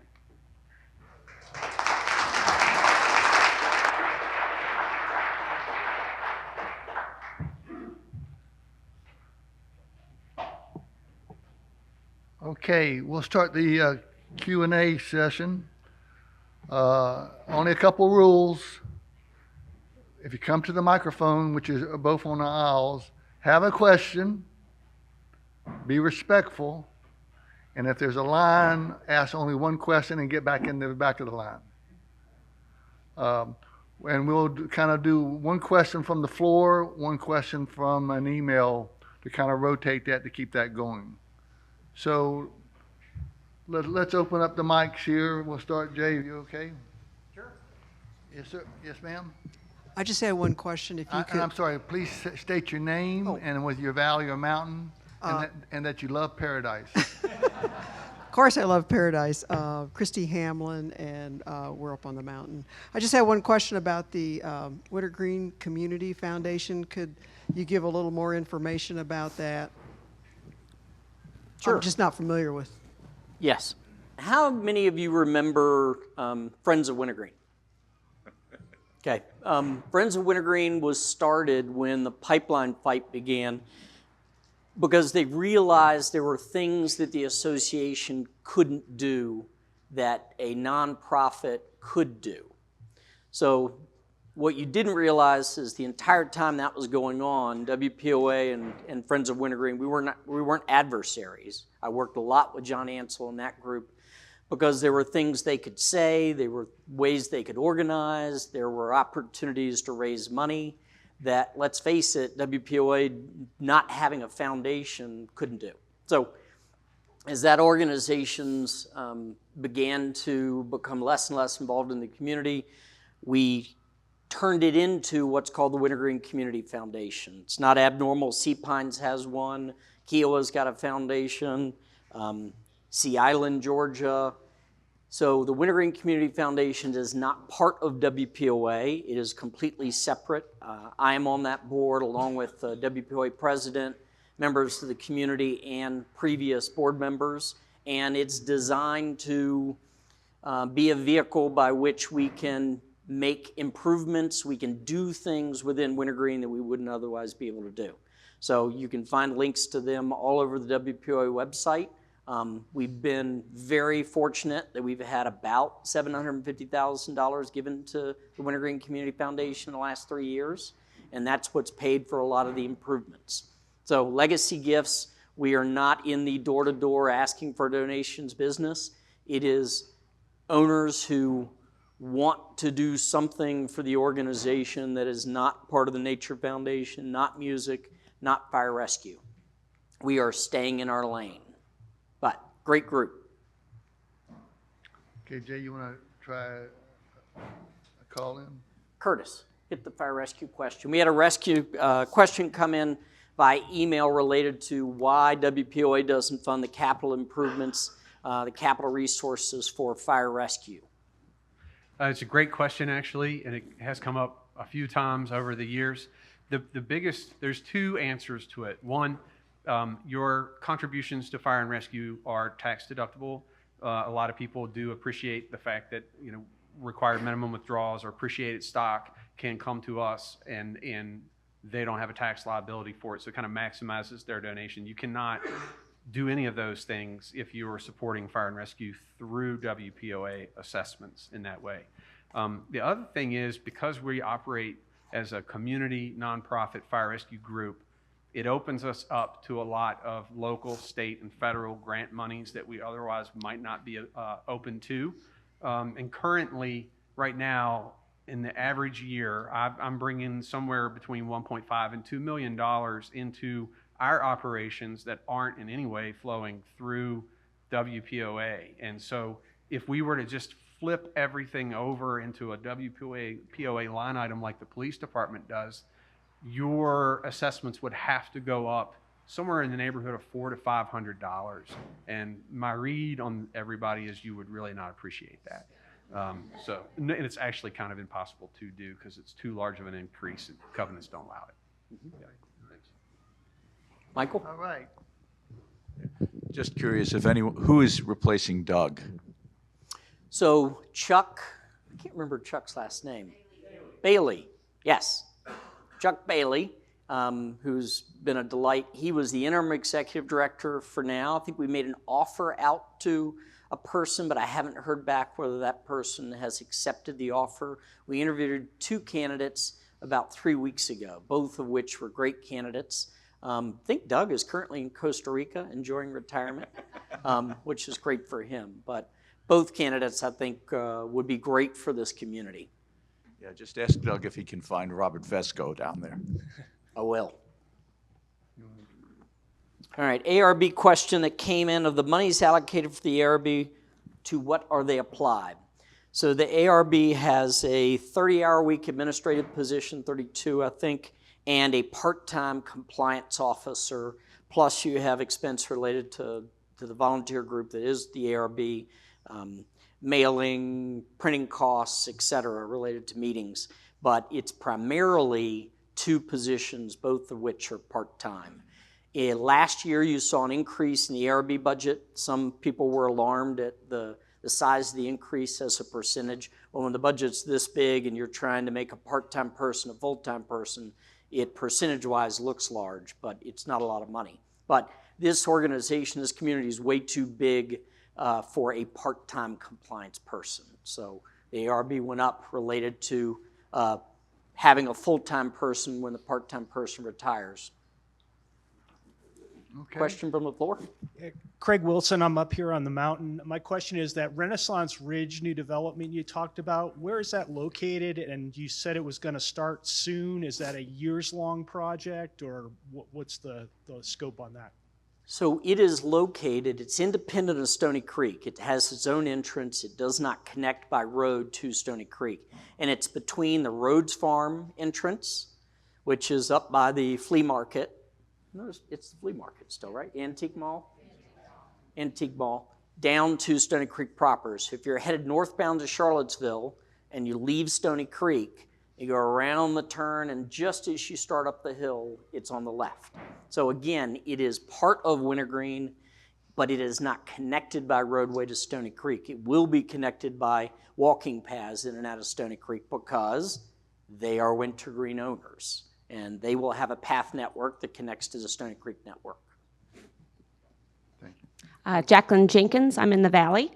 My question is about the Rhodes Farm stable. Is that WPOA maintained, or is that Wintergreen maintained as far as the property itself? Wintergreen Resort owns the Rhodes Farm stables. We, WPOA, were gifted the Rhodes Farm tennis courts and the pool a number of years ago when the Stony Creek development started.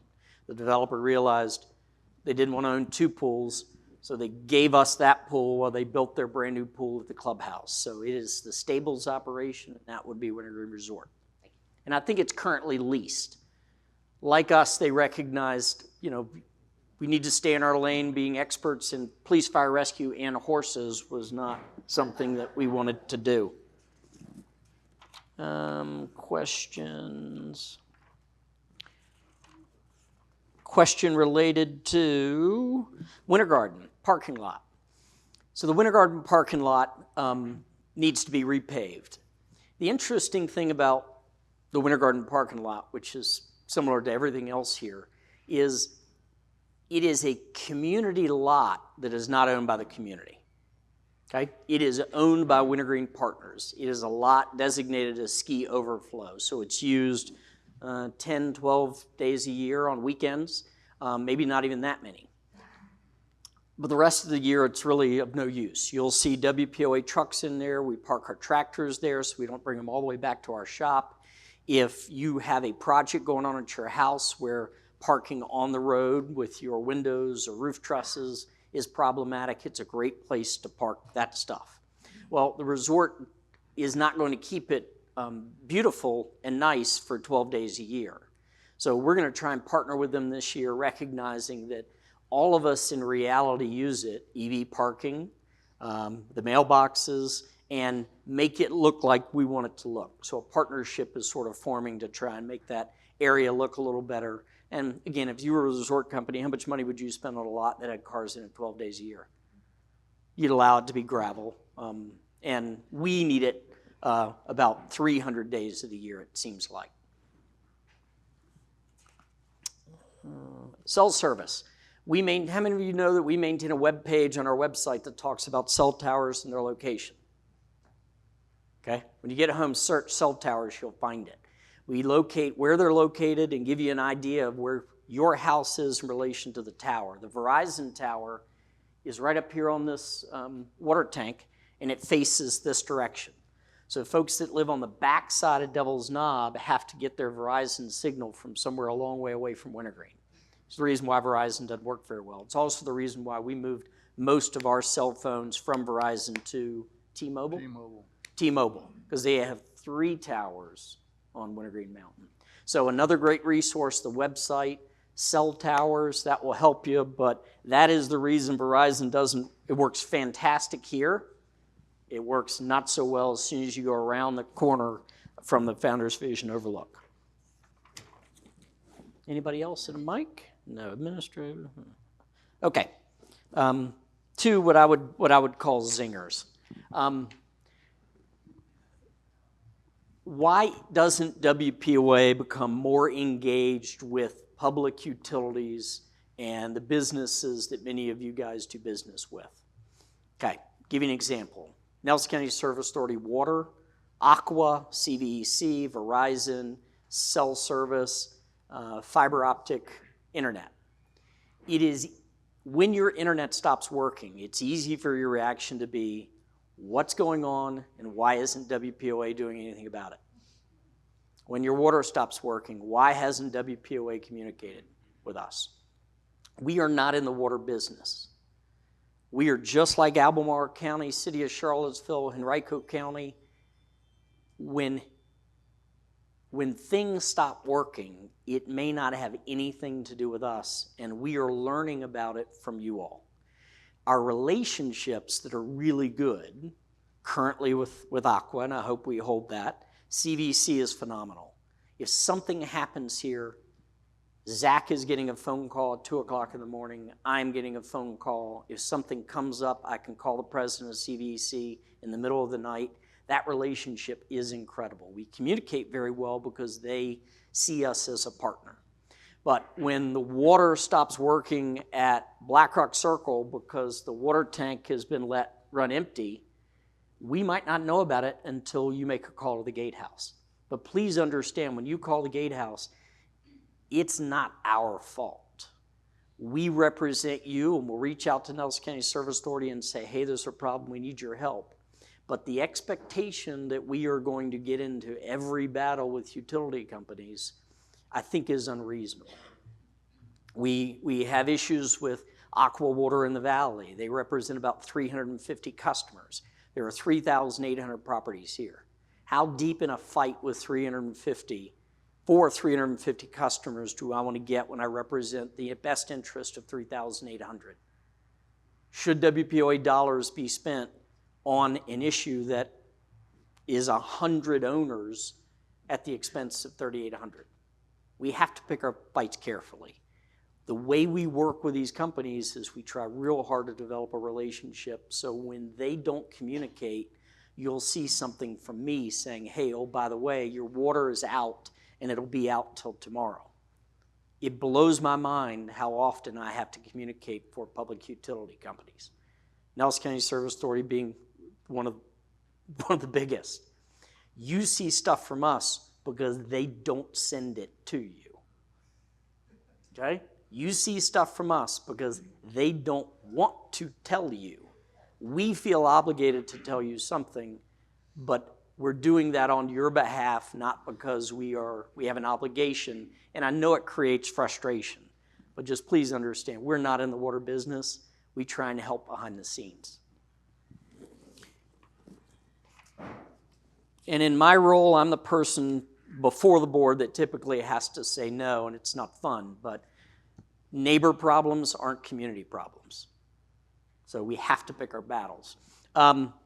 Pets. There was a dog park up behind Fire and Frost for a long time. Developer put it in along with bocce and something else. I'm trying to think what else. Shuffleboard. Okay. As you can imagine, in this world, they got frustrated because it didn't seem to matter how many little dog poop bags they put out there. They either weren't being used or they were all being used. And it didn't matter how big of a trash can they had there. It was never being used or it was overflowing. And they realized very quickly that if pet owners aren't going to do the right thing, why in the world are they in the pet business? Why do it? So they locked the gate and said, we're done. I'm amazed at how many places I go here where I find the little bags of dog excrement like at Founders Vision Overlook.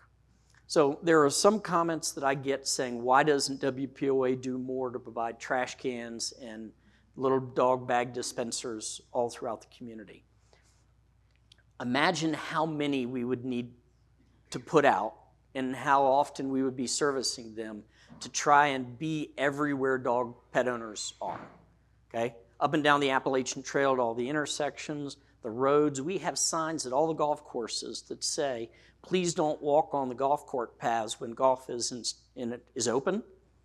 They're at every place that you can encounter a golf cart path on our streets. How many of you play golf? How often do you encounter people walking on the paths? Okay, so teaching people to do the right thing is difficult. If we put 100 of these dispensers out, you all are paying for us to service them.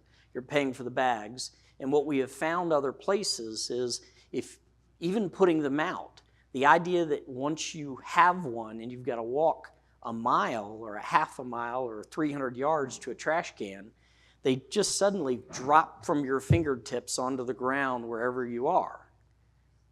I don't think I'm going to change that behavior. We talk about it with the guest sheets that I sent you about people that visit here. This is not a short-term rental problem issue. It's a human being issue. So I'm reluctant to get in the business because I feel like we are going to spend money and we're not really going to change behavior. You might see more of the welcome to Wintergreen WPOA poop bags than you will the blue ones that say PetSmart. But I don't think we're going to solve the problem. I think the issue is with pet owners. And again, I want to stay in our lane, and our lane is not dog excrement at the moment. And in terms of communicating, I think we do a pretty good job of communicating it. If you've got a pet, do the right thing. And if everybody would do that, the rest of you that don't have a pet wouldn't have to worry about it, right? So I try to stay in our lane because, again, I don't think there's a win there. I think it will just be negative forever and ever. Utility companies, they hit that. 24/7 funding. Oh, $80,000 reserve. There was about an $80,000 reserve question. So I said earlier the reserves here are pretty strong. We're in good shape. So when we looked at 2472, we did this over a 2 budget year cycle. This is the last year where we absorbed the full cost. We were faced with, if we did full reserve funding, we were going to have to increase assessments by 1% more.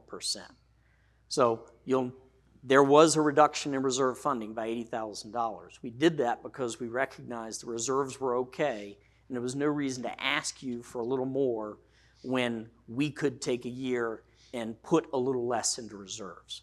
So don't be alarmed by it. It was strategic, and it was to keep 5%. Yes, sir.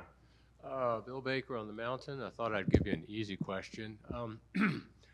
What is the current rule for Wintergreen or Nelson County for A, noise, and B, short-term rentals? And are they different in the mountain and in the valley? So there's no difference currently, and Nelson County recognizes the challenge for short-term rentals just like every other county in America, but they also recognize the benefits. They're trying to figure it out like the rest of us. The covenants are written to speak to owners, owner guests, and in our covenants, all throughout the covenants, they use the words tenant and renter, and I'm trying to think of the other words that imply Wintergreen was founded with the expectation there were going to be people renting property here. How many of you rented a place here before you bought a place? It was 70% when we did the survey. So we have always allowed rental. Short-term rental has changed the landscape a little bit because it's a lot easier now than it was back when you had to put an ad in the Washington Post or the Richmond Times-Dispatch. There is not, nowhere in the covenants is the word noise. The reason why is because noise for what? Noise from snow guns? When I was ski area manager, you wouldn't believe the number of people that called to complain about the snowmaking noise. Okay, grooming tractors, backup alarms, the beeping at night, tennis, golf in the mornings. So the developer recognized it was going to be very hard to establish noise, and then to what decibel level, what time, where. Multifamily, but they could still hear the golf course, and so multifamily didn't work. Single family is all around the golf course. So the way we have always addressed it is by communicating a set of standards that says, be a good neighbor, be reasonable, quiet times are roughly this time to the next. The other reason noise didn't come up is, imagine your home needs a new roof and it's leaking, big weather event coming in 3 or 4 days, and the contractor calls you and says, we can do your roof Friday, Saturday, Sunday, and get it done by Monday. Everybody in this room would say, please do it. For some reason, every neighbor beside all of you in this room, it pisses them off. It is Sunday, it is Saturday. Our uniqueness is our strength. We don't work on Sunday or have roofing companies here on Sunday just for fun. It's because there's a need that is reasonable. So again, you go back to the covenants on noise, you go down that rabbit hole, where do you stop? It's just so incredibly difficult. What we rely on is people being reasonable. If a neighboring property, it's midnight, and a bunch of bridesmaids are out of control because their husbands aren't there to right? Bridesmaids. And it's always when the men are here without their wives. I'm sorry. It is just, so call us. Call the gate. It's 2 o'clock in the morning. There's noise, call. It creates a form that gets to me, and I can pick up the phone and call and say, Don, your renter this weekend, it allows me an opportunity to have a conversation and establish where these problems exist. Don't go to Facebook. Don't go to Nextdoor complaining. Just call the gate. We'll send an officer by. Most people go, sorry about that. We were having fun, and you're right, it's 2 a.m. We lost track of time. And please don't call us at 5 o'clock in the afternoon, though, when 2 couples are on their deck in the house next door drinking wine after an outing, telling us they're being too loud. And we show up and we don't think it's unreasonable at all at 5 o'clock in the afternoon to call. So we get both sides, but we just manage that.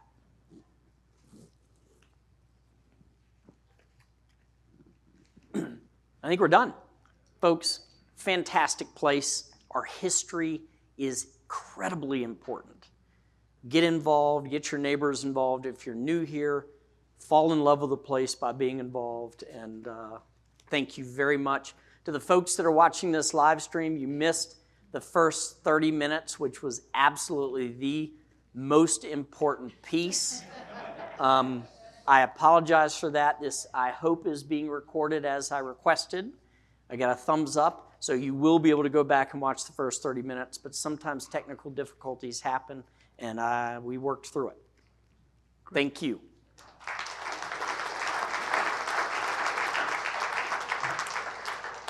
All right, I'll invite our chairman of the nominating committee up to give you the the ballot.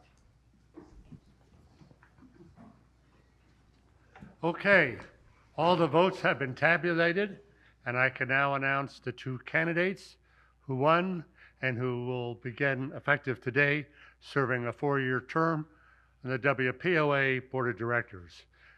And those winners are Jay Gamble and Robin Ott. Please stand. Please stand. Jay, stand up, please. Robin, congratulations. All right, let's break for about 10 minutes and then come back, and because Zach Marlowe is an unbelievable presentation that you guys want to see. So we'll see you in about 10 minutes.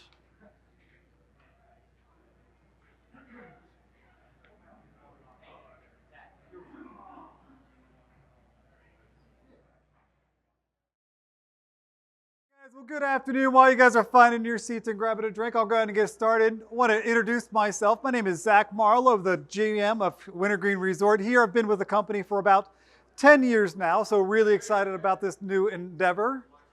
So, can everybody hear me? Nope. Let me make sure my mic's on. Okay.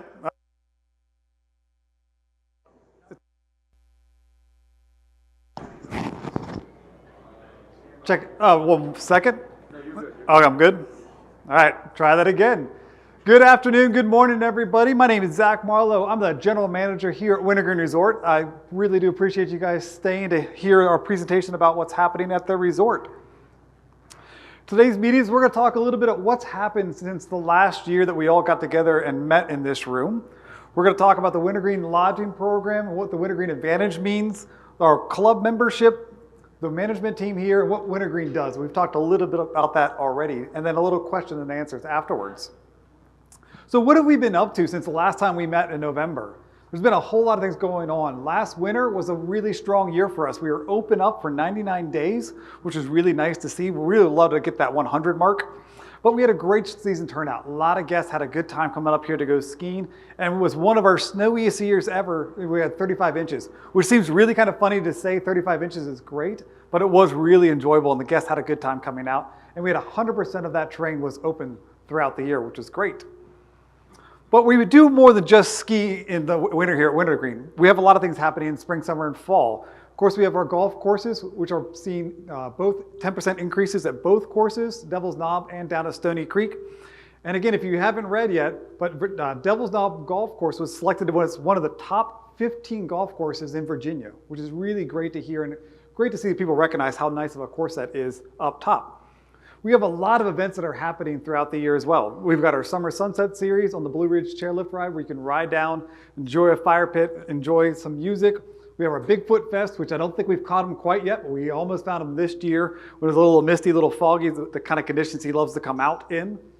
We have our Color of Fall rides, Oktoberfest, and of course we just wrapped up our Spooktacular event as well. So a lot of good things happening. And of course we have our racket sports. You know, we've got pickleball, tennis, indoor courts, outdoor facilities, a lot has happening there. We've also started some new member appreciation programs with pickleball on Monday, Wednesdays, and Saturdays, and tennis on Tuesdays, Thursdays, and Sundays. So there's a lot of things happening up here at Wintergreen. So what's new? We always kind of get this question of, what's happening at the property, what's going on, how are you guys reinvesting? And we're always trying to make sure that we're putting back into the company as much as we can. So a couple of new things that we've got up at our golf courses. We've got a spray rig that's up at Devil's Knob Golf Course to help deal with any invasive species or things that kind of come in. We've got a new rough mower for those that unfortunately find the rough on occasion. I know most of you guys in this room only get the fairway, not the rough. But for those occasionally times you get in the rough, we do have some new mowers that are helping out. We also have a new irrigation system up at Devil's Knob Golf Course, which allows us a lot more precise watering, so we're not wasting water and we're using every drop as efficiently as we can. Another exciting news here is we've got a brand new playground coming up to the Treehouse facility, which is great. The playground that was there was definitely a little tired. It was original, so it's nice to see something new going in there. I know one question I've heard a good bit about is, well, what happened to the swings? And we would love the swings. What I've learned, there's so many regulations and issues around about putting up playgrounds. You've got to have so much. You have 16 feet in front and behind and 8 feet off the support posts to be able to put swings in. So we're trying to find out ways to get something like that inside this facility. And so maybe we'll be putting some kind of swings on the outside of the playground during the spring, summer, and fall. So something we're always trying to find improvements on. Also, I've seen a number of you notice our improvements over at the market, where we actually took out some of the landscaping there and put in a new deck. This has been really, really well received. Great place to sit and enjoy lunch, grab a sandwich. We also have our market after hours as well that happens once a month. Very, very popular event. And I've seen a lot of you there, which is nice. Another big thing is our snowmaking investment. We've invested about $500,000 into Upper Adobe and Lower Adobe snowmaking wise. So you can see here before what the slope used to look like. This is what you saw earlier this year. Progressing, we took all those center guns out, and this is what it looks like currently right now. That slope is 100% wide open. Really changes the landscape, changes the views when you're out there. You're at Oktoberfest, you've got the band down below, and you're just looking out the Crawford Stop, and there's nothing really blocking your view. It really, really changed that space, how it looks and how it feels, which is really nice. And here's one of the new TT10s that was actually running just a couple days ago. And we do anticipate Mother Nature is coming in a little bit faster than maybe we thought. Temperature's gonna dip down on Sunday night into Monday, so we might have some of those guns on as well to make a little base and try to test the guns out and see what we can do. Some other capital improvements we have here as well. That's interesting.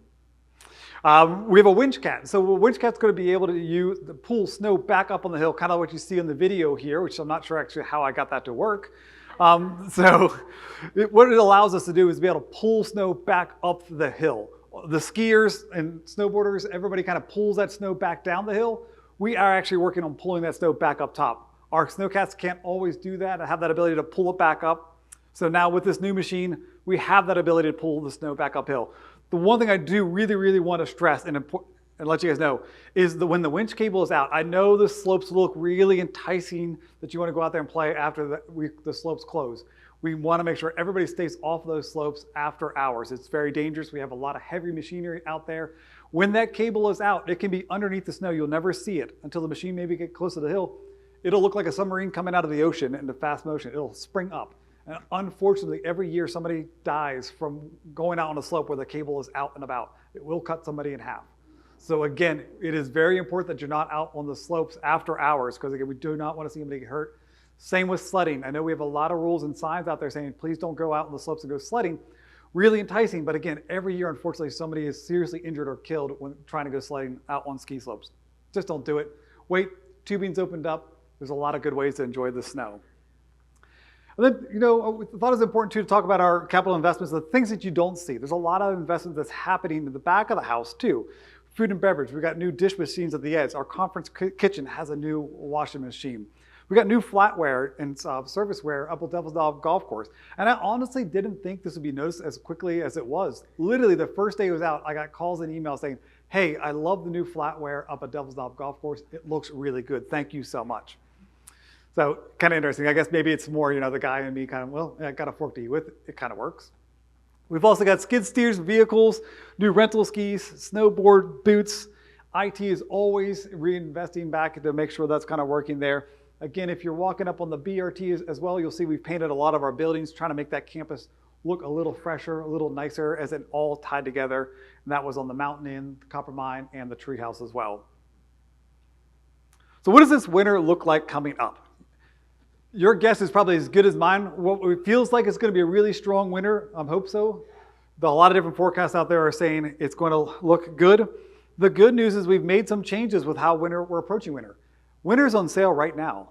Everything. So if you want to go buy tubing tickets for February 23rd, in the past you had to wait till a week beforehand before buying. If you remember, you could buy it 2 weeks ahead of time.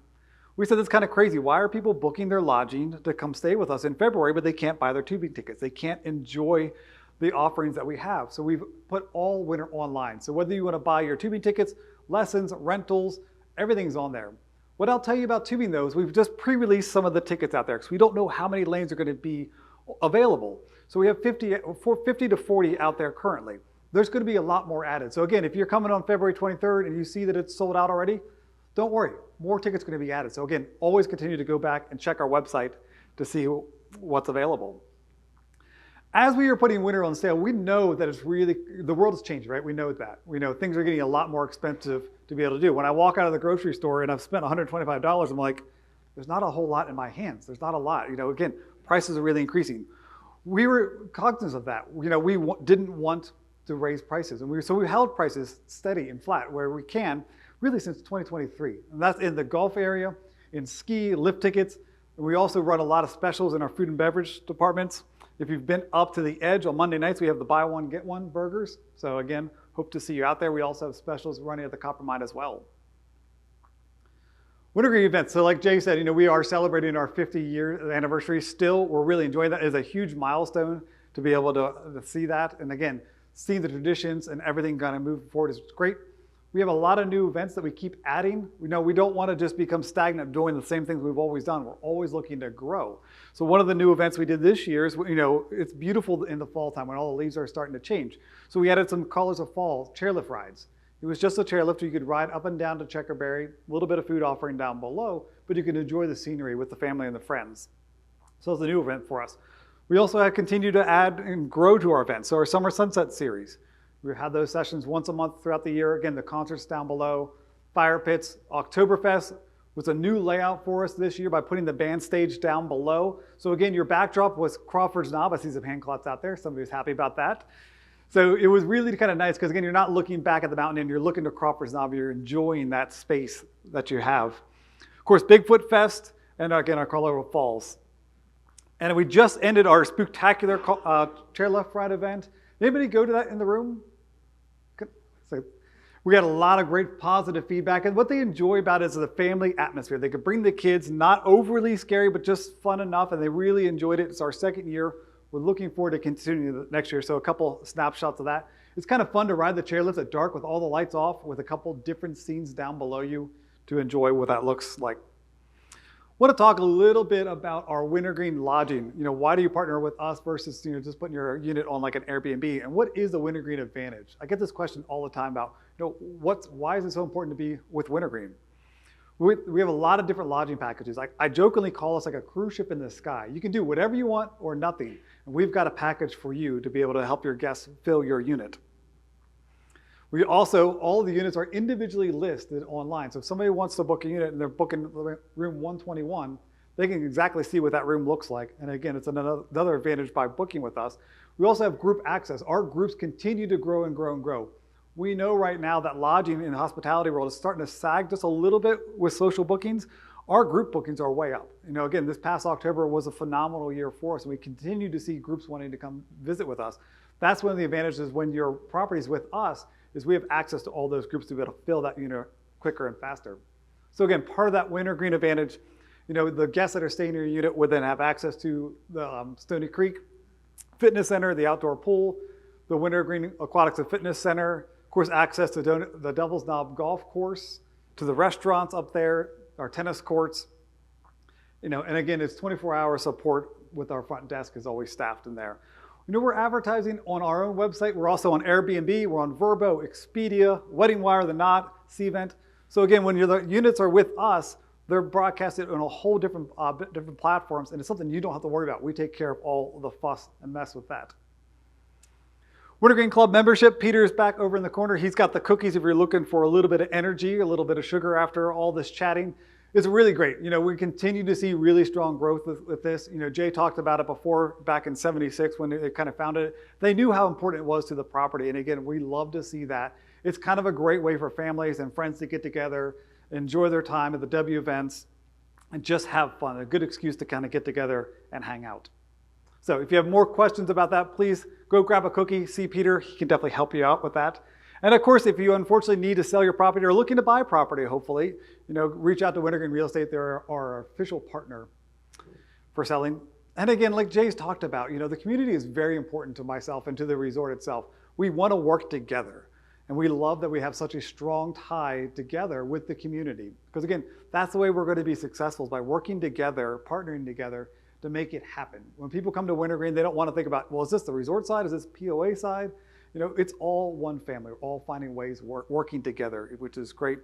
And so this is a list of a couple of the organizations that we do partner up with, and it is a great thing as well. Staying informed. It's very hard in today's world, right? To how do you stay informed of what's happening up on the mountain? We have so many different avenues and ways to do that. You can go to our website. It's probably the #1 place to go to see what's happening or what's new. Check out our events page on there. It talks about what's up and coming, not just this week, but the weeks out, months out ahead of time. Our Wintergreen app is great from your phone to be able to see what's happening. We've got the membership newsletters that go out.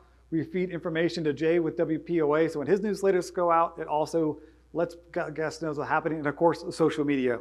So again, if you don't know, we're trying to find best ways. And if there's other methods that you'd like to kind of see, let me know. We're always evolving. We're always trying to learn in that aspect of what is the best way to reach everybody about what's happening.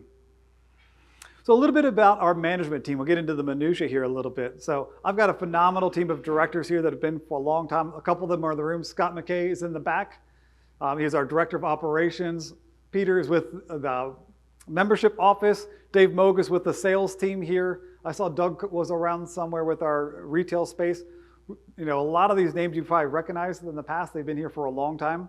We have a couple new names up there as well. Ryan Fleming is our director of racket sports, doing a great job as he's trying to add some activation up there. Of course, we have Celeste, who's our director of lodging and sales operations.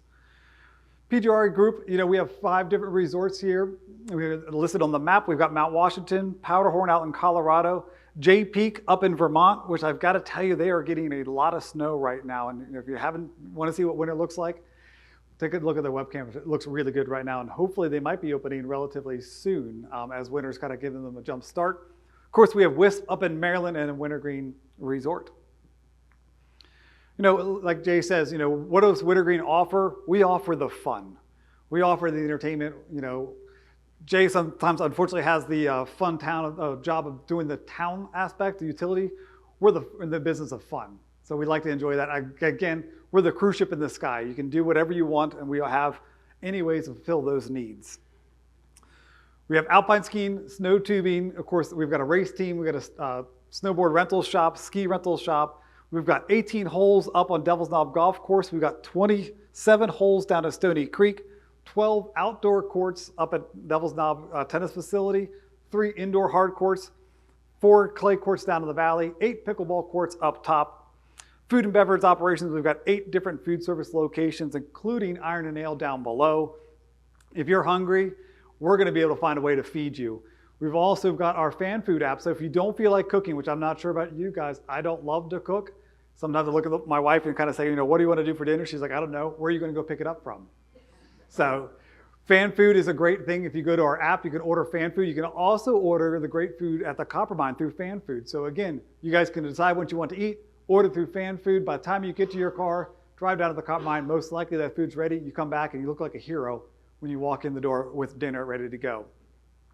We've got a Wintergreen spa and a aquatic fitness center with indoor and outdoor pools. We've got our Stony Creek Fitness Center. Of course, we have the market, which we've talked a little bit about. We've got our 2 shops, the Outdoor Elements and the Boutique. Discovery Ridge Center down by the tubing facility. Of course, we've got our lodging operations, wedding ceremonies, businesses, conferences, banquets, family reunions. We've got our Camp Wintergreen in the summer months, Lake Monacan as well in the summer down below. Resort services, talked a little bit about Rhodes Farm and Stables. That is leased out to Kelly and Heidi, doing a phenomenal job as operators down below. How do we do all this? There's a lot of things that we offer, and we've got 43 different departments. We flex between 720 employees in the wintertime to 320 in the spring, summer, and fall. There's a huge amount of staff behind the scenes that is making Wintergreen happen, and it's a phenomenal team here at the resort. They do a great job of making guests feel welcomed and enjoying their time here. And our employees love it as much. I mean, what other place can you work and get to have fun along with the guests and the members and you guys in the room as well and get paid for it? So we have a lot of employees say, I can't imagine working somewhere else. We love it here. So it is a lot of fun. Thank you for bearing with me on that. Any questions for myself about the resort, the things we offer? Sorry. First of all, please have a round of applause for somebody to talk that long without taking a breath. All right, with the question and answer, the same rule. If you'd like to come up to the mic, Zach is ready. If not, Jim. state your name. Bill Baker from the Mountain. Could you quickly run over what club membership gives you if you go to a different Pacific Group resort? Sure, if you buy our season pass, there are reciprocal benefits between our resorts. You know, if you check with Peter, he can definitely give you the benefits on that. But yes, if you go up to J Peak with your season pass, you do get reciprocal benefits at those other resorts. Zach, not to raise a difficult issue too much, but is there any thought again or any action on the hotel, building a hotel here? I don't know 100% on that. We're something we're always looking into, you know, whether we can grow it. It's always, you know, finding that space to make that work, but something we're always not opposed to seeing if we can make it happen. Thanks. David Payton from the Cliffs Condo. There were a couple of parking lots that are in bad shape. They think of the resort's responsibility. It's one by Devil's Grill. Lower level down below the main lodge is also in bad shape. I've heard some good words in the past. I haven't seen any action. Is there any schedule for resurfacing these lots? Jason spoke about that earlier a little bit. Again, you know, it is sometimes hard to find those resources and abilities to fix those lots. Something we're not tone deaf to, we're looking into, and again, trying to find those partnerships with WPOA to figure out how we can address some of those issues. But we're working on it, I promise you on that. Hi, Kathy Barlow, High Ridge Kathy? Court. Any idea if you guys are ever going to update the Winter Garden Spa and like the facilities, like the inside? Sure, we're always looking at what we can add to the facility inside. We just recently added a stair climber inside, so we're always trying to find those different pieces of equipment that our people are looking for, what fits into the space, and then what's the right thing. You know, we've also kind of looked into, you know, would we do a cool plunge? You know, we're just trying to find out, is it something that would actually be used or is this a small trend? So we're always looking into that. I'd love to catch up with you afterwards to talk about some of the ideas you might have as well. Any other questions? All right, if not, I'll call this meeting adjourned. And thank you very much for coming. Directors, please join Thank you. me for a board meeting downstairs.